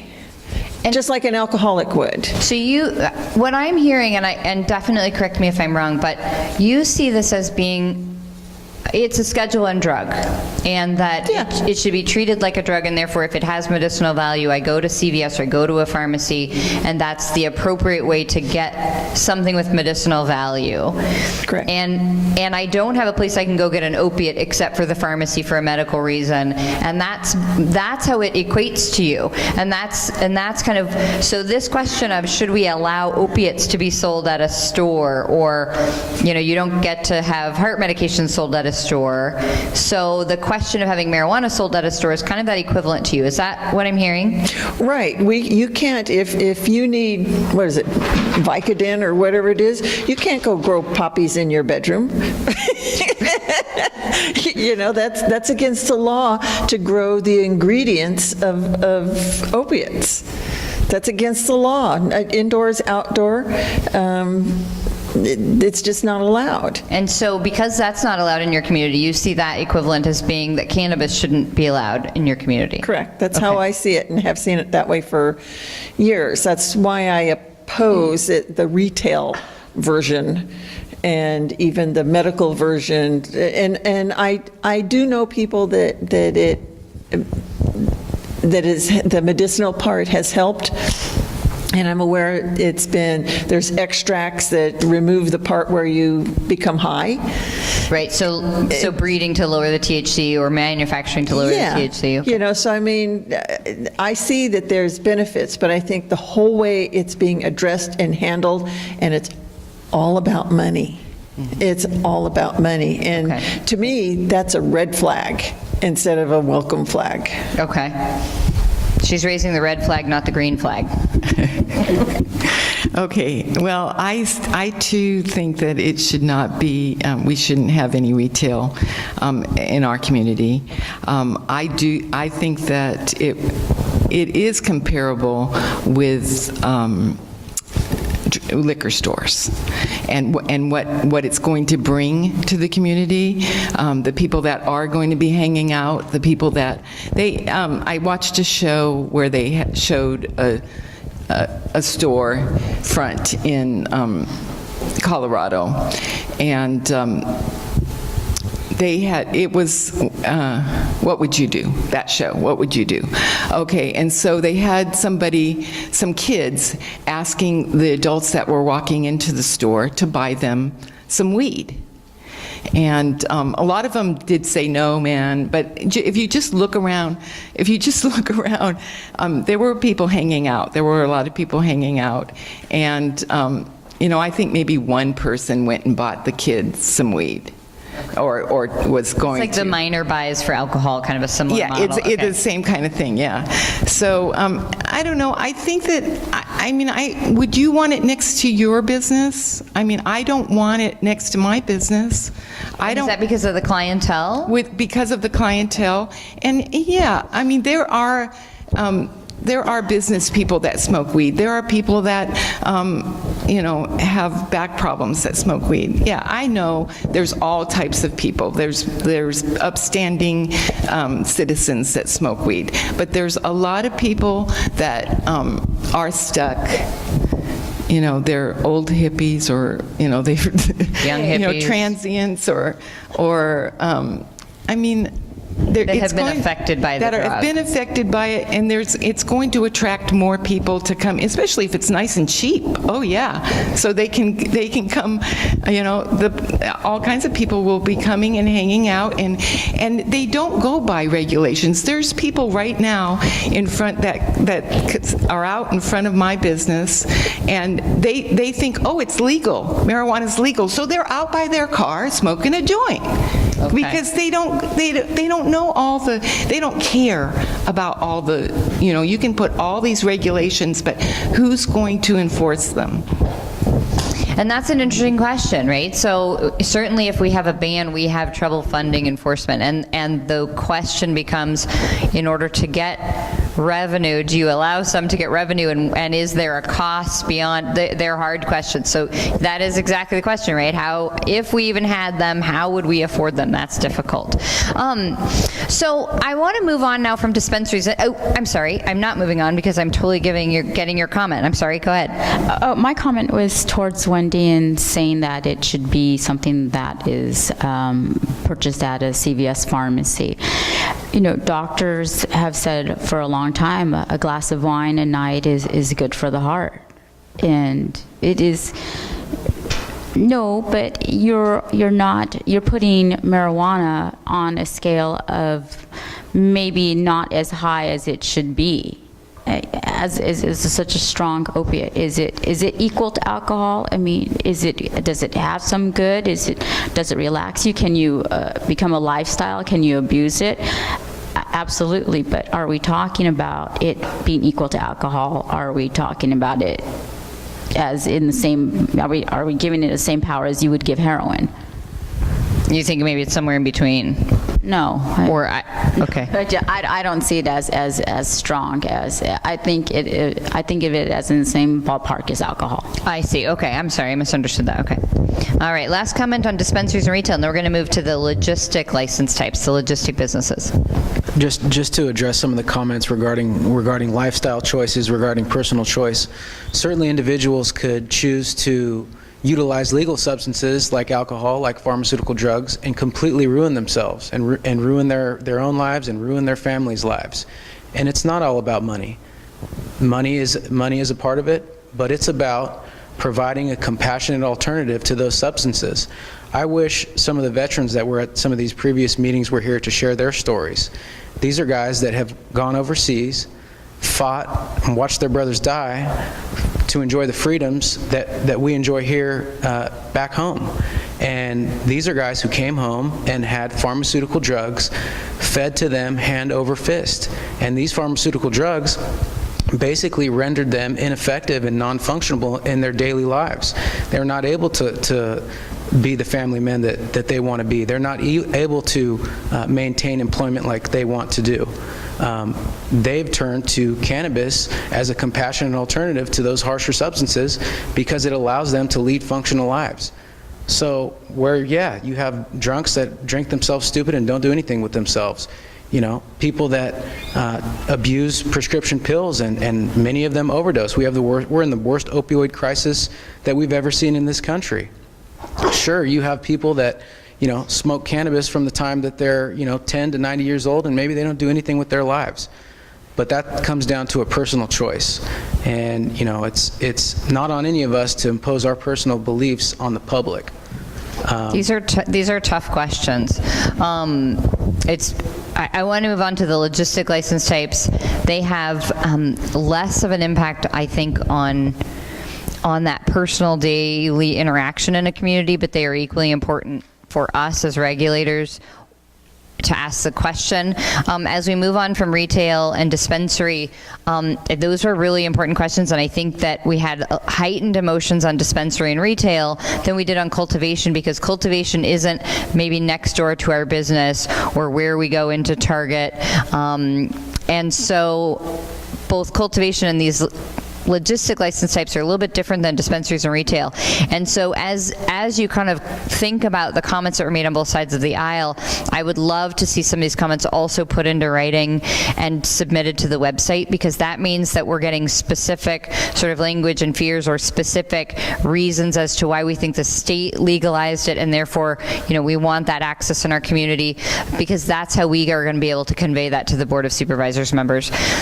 Because keep in mind, we don't get to advocate. We are just a conduit to the board, and we're going to be seeking their input. And so the more specific we can get on both sides of the aisle, it's going to make sure that they're making an informed decision about what their community thinks is appropriate. So I appreciate that input. All right, these are the logistic license types. So if we think back to this slide where we saw the product movement, how does that product move around? It's going to start at that nursery. It's going to go to cultivation where it's going to grow. At that point, there's going to be some forms of processing. It'll then go to manufacturing, testing, distributor, who's going to move it between those license types, all of which is going to be done by a transporter, with the final arrival at the dispensary or the retail. What we're going to do is we're going to talk about manufacturing. We're going to take questions. We're going to talk about distribution, transportation. We're going to talk about each one, and then we're going to take the comments at the end. In total, those logistic license types we want to talk about at one time. But we will take questions. I want to make sure you understand the different businesses. Manufacturing is going to be a business license type, a business type, that if allowed in our community is going to prepare cannabis that's been cultivated from a cultivation center. And that's going to include drying, cleaning, curing, packaging. Most of the time, we think of this action as extraction. So we're going to take that plant, we're going to extract the oil, we're going to extract the cannabinoids, we're going to then use that product as an ingredient. A lot of the processing, we were actually talking about this at the last workshop, there was an industry professional that said, well, Zoe, actually, some of that processing happens at the cultivation site, some of it happens at the manufacturing. So there are some nuances that there is some reality that the state law doesn't exactly address in how this product moves around, but by looking at this and understanding how the state has designed and defined manufacturing, you get a sense of what that business does. It's really similar to, this is the only analogy I have, so you're getting it, a Dorito factory. So I'm going to have sort of those chemicals that make the orange stuff, but I'm also going to have food product. I'm going to be producing that chip with the orange stuff and the corn, and then I'm going to package that for sale as it leaves my Frito-Lay Dorito factory. That's a packaged product ready for sale. So to me, in my little head, that's the best analogy. There are probably better analogies. So here is an example. One unique thing about manufacturing is it does use solvents, and that's to, again, extract the ingredients from that plant to utilize or to create oils and various products. So there will be food-based fluid extractions, all those kinds of different things. We do not understand from the regulations that even though they're using solvents, it creates a danger, but we do want to make sure you understand when we're talking about manufacturing what is really happening. Because this business type is doing a commercial processing using solvents, the only place we would really see that under existing code as being allowed and appropriate would be in the industrial zone. So there you can see the industrial zones in District 3. Remember, any business in the county, and really in the cities too, is still subject to all existing laws. That means building code, safety violations, hazmat rules. And so as we ask you if this is appropriate in your community, I always want to remind everybody that all businesses are subject to existing laws, both state and local. So again, whenever we're asking ourselves the question of whether it's appropriate in our community, we're going to ask ourselves about odor. Manufacturing will have chemical uses really similar to any other type of manufacturing. Security issues, water, energy, same types of issues. Do we want to allow that? Is it going to impact us negatively? Buffer zones, locations, and costs. So now, any questions on manufacturing? My Dorito analogy really got everybody on board. You get that? It's a pretty good one. I know. Oh, yeah. Have you considered an almond milk analogy?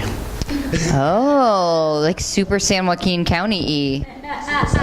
Super South County-y. No, I have not considered it, but consider, well, I'll see you at the next workshop, and you guys will see. It'll be like an almond, if I can learn anything about almond processing. You're going to learn, probably want to use wine. Oh. Yeah, you want to be good. Okay. I got to customize my manufacturing. I'm on this. I got this. Stockton cherries. Stockton malt liquor, Lodi wine, South County almond milk. I got this. I can do this. Okay. Making cannabis fun. Okay. Now the testing license types. Again, this is, we want to look at this in the lens of how the state defines it. We don't get to define this type of business. It's been defined by the state, and it's going to continue to get refined. We expect those regulations to continue to come down, and there's trailer bills on a practically daily basis, sort of honing both the medical side of the license structure and the adult use side. Cannabis testing business, they will test all cannabis and certify it for resale or transfer prior to delivery to dispensaries or other businesses.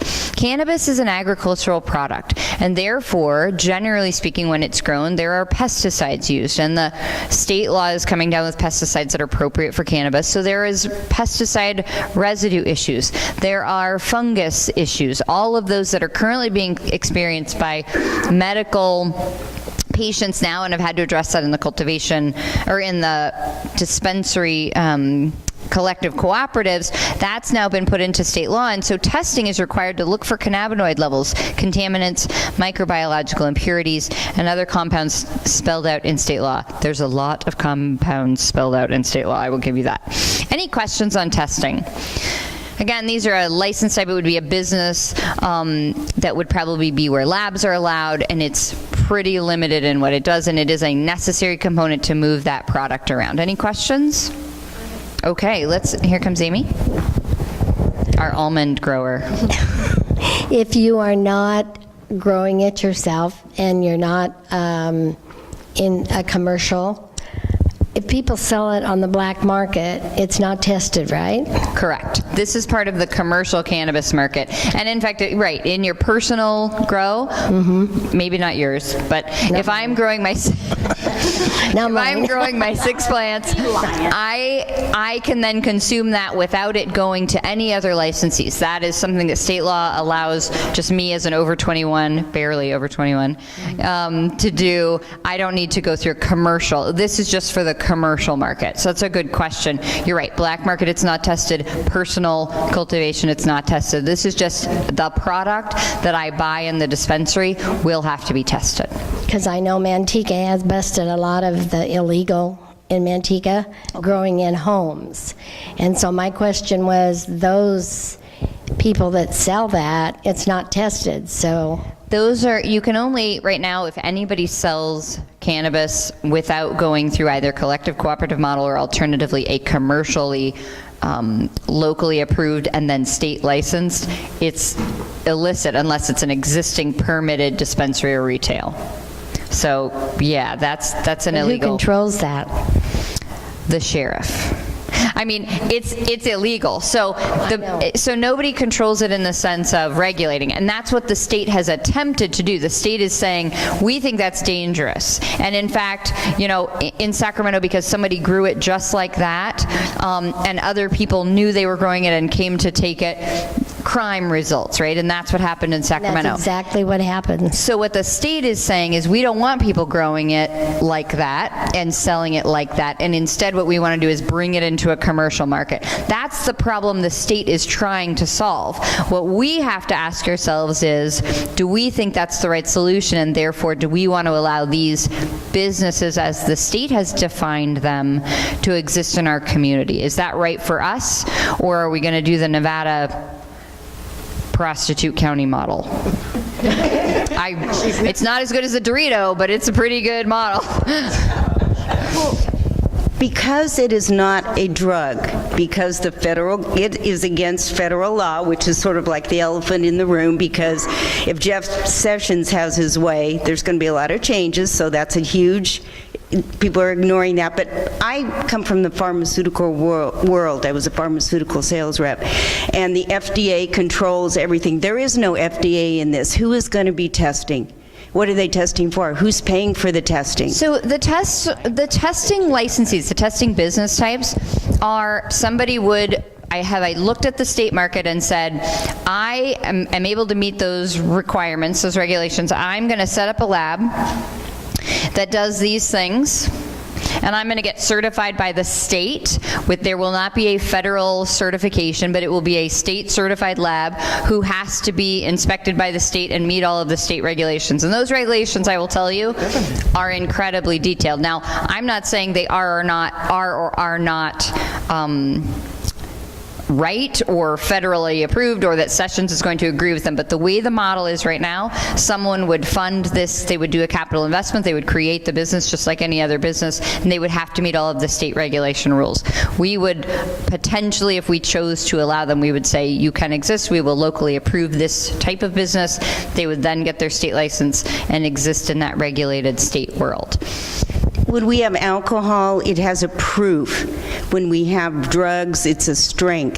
So as far as potency, efficacy, all of those issues, strength, or whatever you want to call it, I know in a lot of states are having, or some of the states with the edibles, because of the potency differences. Those are all issues. And that's my concern from the pharmaceutical side, is that safety and the that regulation of that part, because there is no FDA. And that's true. And those issues have not gone away. When we talk about testing, this is the business type that would be testing exactly what you're talking about: cannabinoids, THC, the levels within a specific batch or a specific product there. They would measure it and say, this has this much of X, Y, and Z. The residue levels are within the safe zone, and the fungicides are low enough that this could be safely consumed in this manner. Now, there is no federal oversight, but there is state oversight of that lab. And I'm not advocating for that lab. I just do want to make sure we're on the same page when we're talking about that business. They'll have to create all that because it wasn't legal, so now it's just being created. There are no really standards yet, correct? They have been in process of drafting the standards, so the Bureau of Medical Regulation was tasked with putting these laws into place. The testing regulations are being created and published and publicly commented on through the California, I believe it's the Public Health Department. There's so many acronyms, my brain just swims with acronyms, but it's the California Public Health Department on the state level that has promulgated those regulations. And they are modeled after existing marijuana facilities in Colorado and Washington. And again, I'm not saying that they've got it right, but that's what they've attempted to do in order to solve the problem of how much is in this brownie and why is my face melting after one bite, or, you know, I've smoked all of this and I still, you know, can find my nose.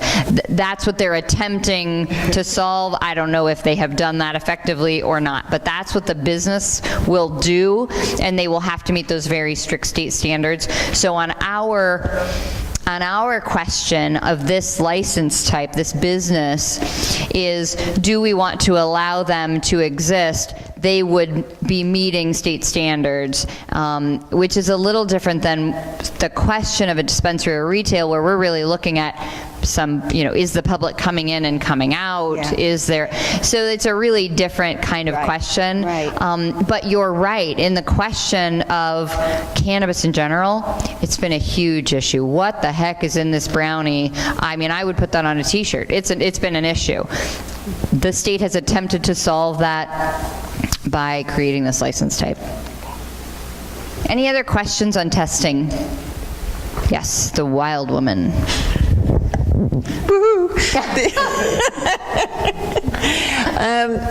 You've talked about security for dispensaries, for the manufacture and cultivation. What about security for the labs? Because there's got to be security for the building itself. It'll be an attractive nuisance because of the product that they're testing. And then the transportation. I mean...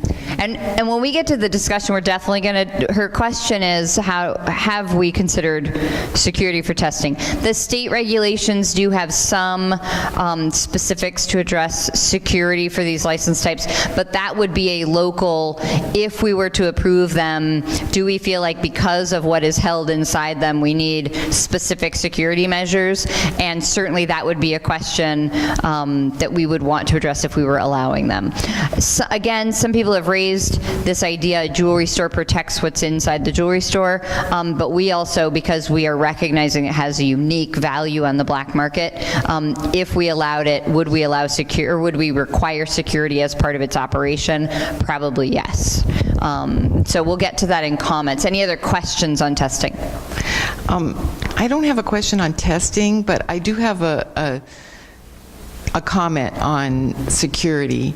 A lot of cash is used with marijuana and sales, and the FDIC does not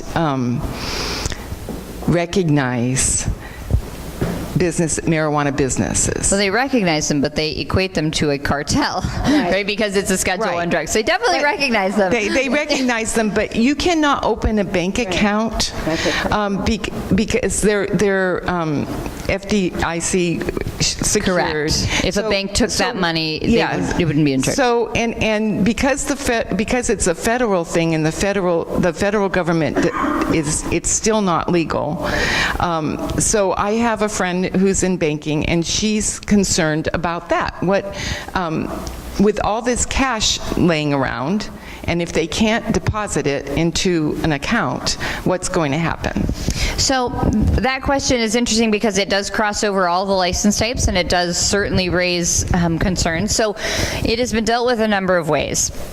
When the state has legalized it and created a medical scheme and an adult scheme within which it legally exists, and so the legislators recognize that it's against federal law, and therefore there's a banking issue. So certain jurisdictions have, and in all honesty, gotten cash machines, and they accept cash, and they put it into their coffers as cash because they are being paid taxes or fees or permit fees. And so far, those jurisdictions have not come up against any federal issues. Those operators, however, are having to transport that cash. And you're right, that's an issue. Although cash has always been transported, it's relatively limited, right? It's coming to and from financial institutions is a little bit different. Those are outstanding questions, and we don't have the answer. We do know there's a lot of discussion at the state level about options. Do we start a Bank of California? Are there business types? Is it Bitcoin? Is it, is there a technology way to solve that problem, meaning we're transferring funds? So certainly you saw that product movement slide. So most of these businesses do not have public coming to and from that business. So that business, that testing facility is not actually collecting cash. That manufacturing business type is not collecting cash. There's not a public coming in and paying cash and getting change or that kind of interaction. And so it really is a matter of how that business keeps its money and funds, and it is a question. So far, we've not seen it affect locals. I think Dimitri may have looked into the issue. So it definitely exists, and it's a problem, but it doesn't cross over so far with local regulations, except that a jurisdiction may accept cash.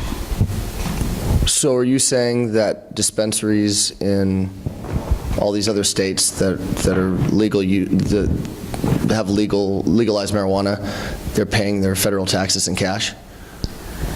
I'm not saying that. I do know a lot of cash is being... That's what I've heard, so I just want to... A lot of taxes are being paid in cash. And in fact, in California, so from federal Humboldt, taxes. Humboldt has legitimate businesses that are coming, and they are driving that cash all the way down. As far as federal taxes, they are not paying income taxes generally on their revenue because they are...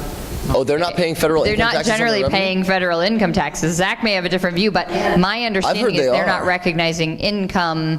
If they're getting income from what is directly that business. So what we have seen is a lot of businesses who are using alternate models. They might be nonprofits or various different models, and although that entity is paying both federal and state taxes, it is not a direct line. Zach? Without putting everyone to sleep by going in too deeply to the federal issue, the businesses that are considered legitimate, the medical marijuana cooperatives that are operating in the state of California, they operate as nonprofit entities. The federal government has issued a couple of memos relating to their policy as it relates to the enforcement of these entities.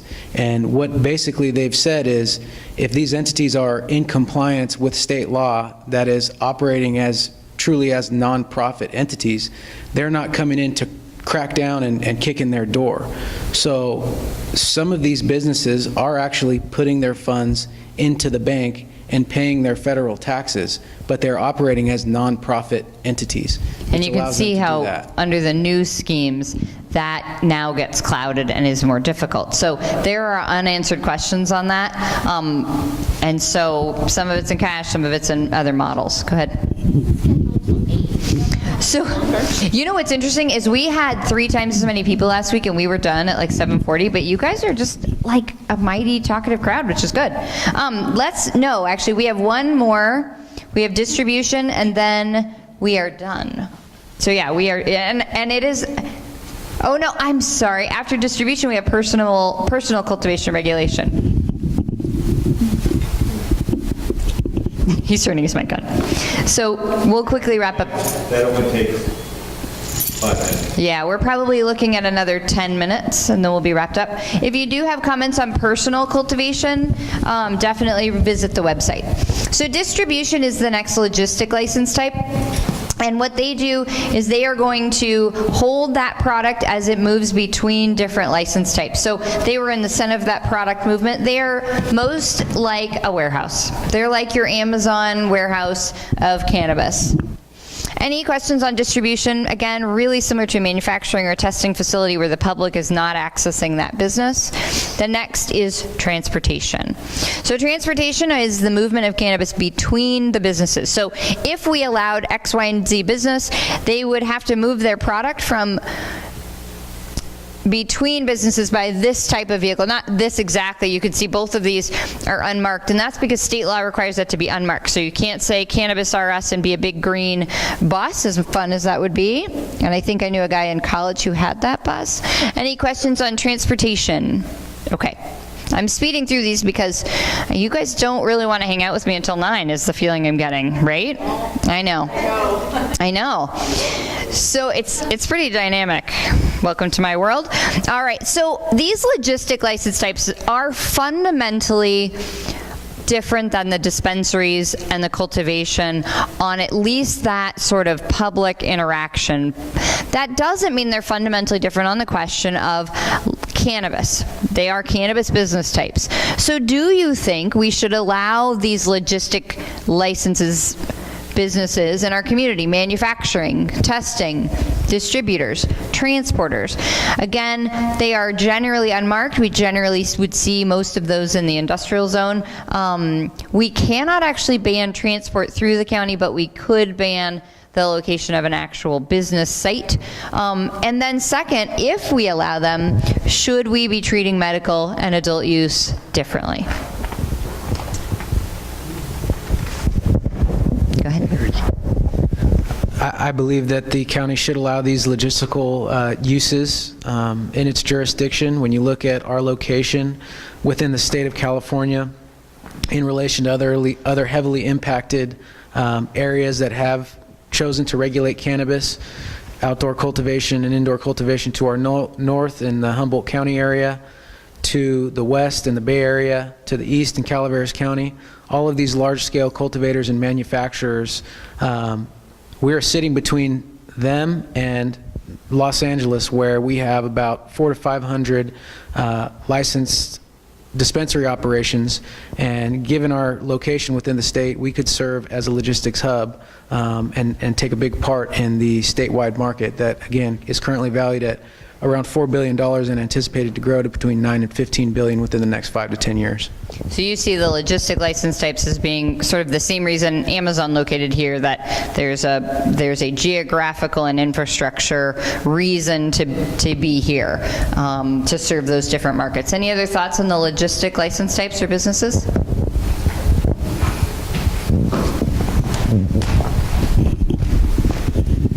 It's just that there's more to our community than money. It's still back to quality of life. And I don't think that if quality of life and having family-type atmospheres is the goal that we want. That being the center of the cannabis world will undermine that. So really, they're cannabis businesses, and that's what they are. There's not a difference They're for you. cannabis, and what I see as the main motivation is money. It's just all about money. It's no different than a big card room or a casino. It's all about money, and I don't want to see a casino in our community, and I don't want to see, an oversized card room either, because that's not what we're about. And that's exactly what we're looking for, is do you see these license types as sort of being just cannabis businesses and therefore, or is there differentiation? So interesting. Go ahead.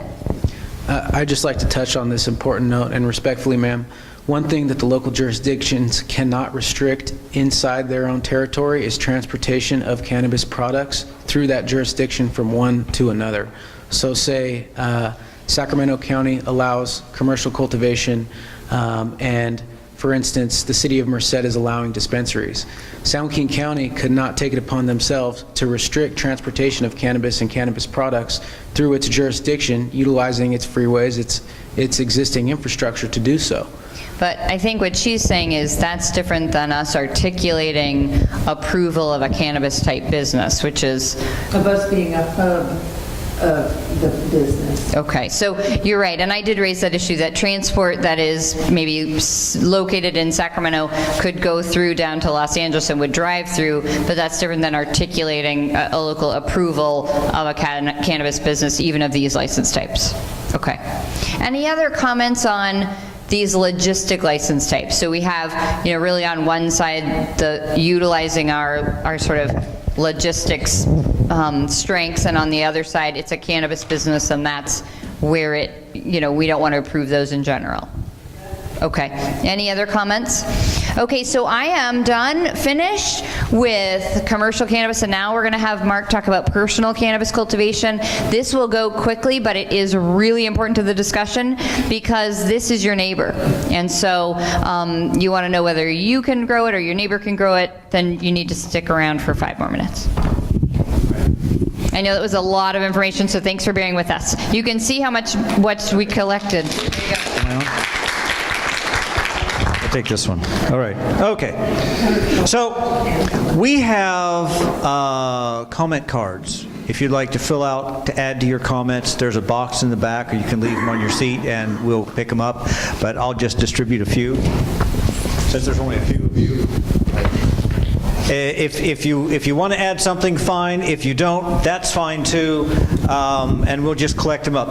The last topic we want to talk about before we wrap this up for the evening is personal cannabis cultivation. So under the existing state law, if you're over 21, you can grow 6 plants of your very own. And you can have all of the product that results from that plant, or from those 6 plants. Bless you. The state law allows cultivation up to 6 plants inside a private residence or inside an accessory structure to a private residence that's fully enclosed and secure. Private residence, house, apartment unit, mobile home, other similar dwelling. The marijuana cannot be visible from a public place, so you shouldn't be able to see it from the street. So the county can regulate it within the unincorporated county, and the question is, but we can't ban it. So we can't say no personal cultivation. We can say no outdoor cultivation. It's got to be indoor. It's got to be in an accessory structure, or it's got to be in the house. And the question to you is, what are your thoughts?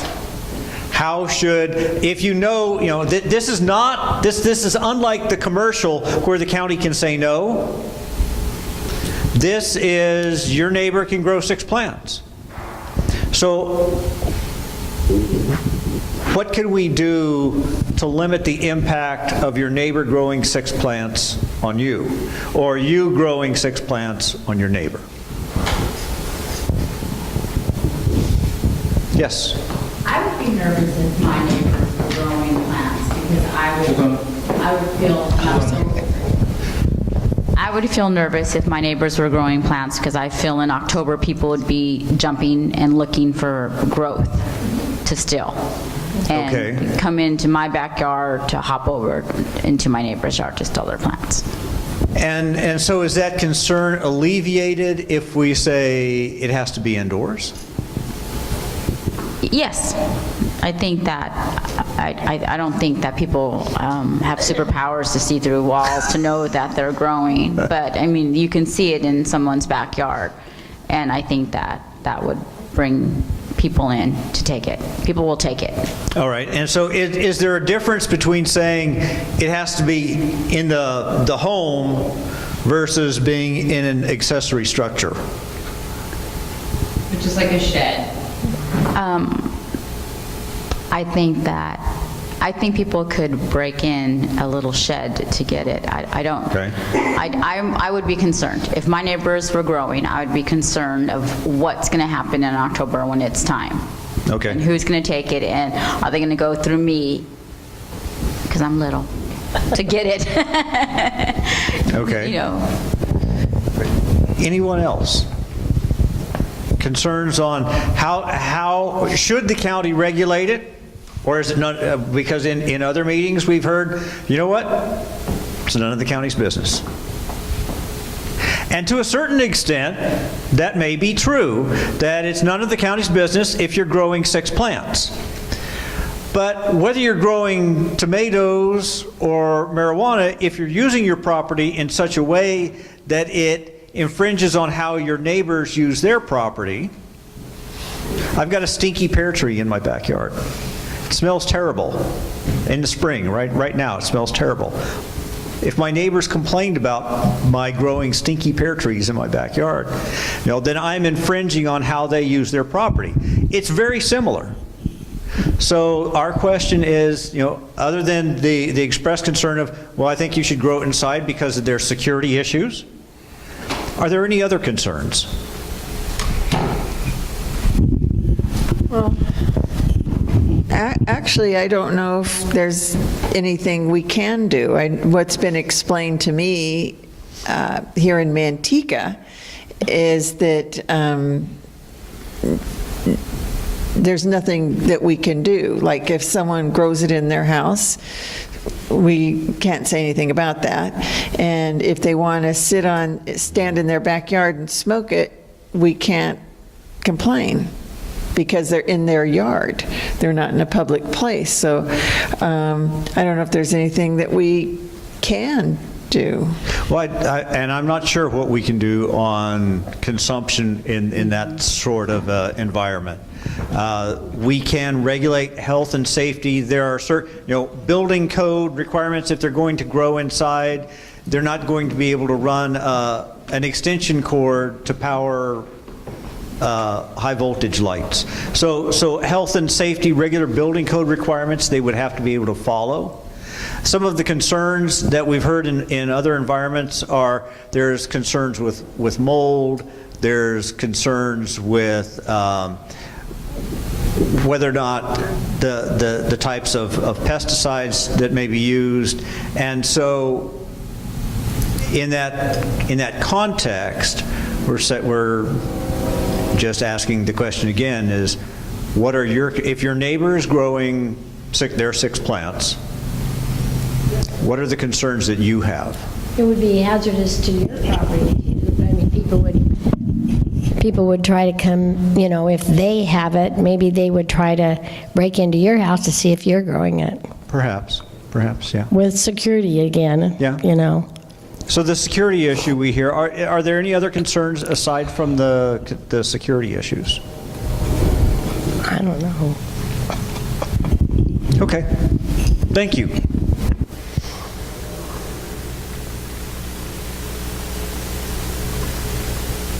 All right, so we've passed out the comment cards. If you take a few minutes, if you have additional comments you want to add, you put those on the comment cards. We really, really want to thank you for coming out and putting up with us for 2.5 hours and sharing your comments, sharing your thoughts with us. on both sides of the aisle, because it's really important that that this be a judgment-free zone, that everybody gets to respectfully set out their own opinions and their own thoughts about it, and I think that's occurred tonight, and so I think this was a success, and I appreciate you coming out and participating.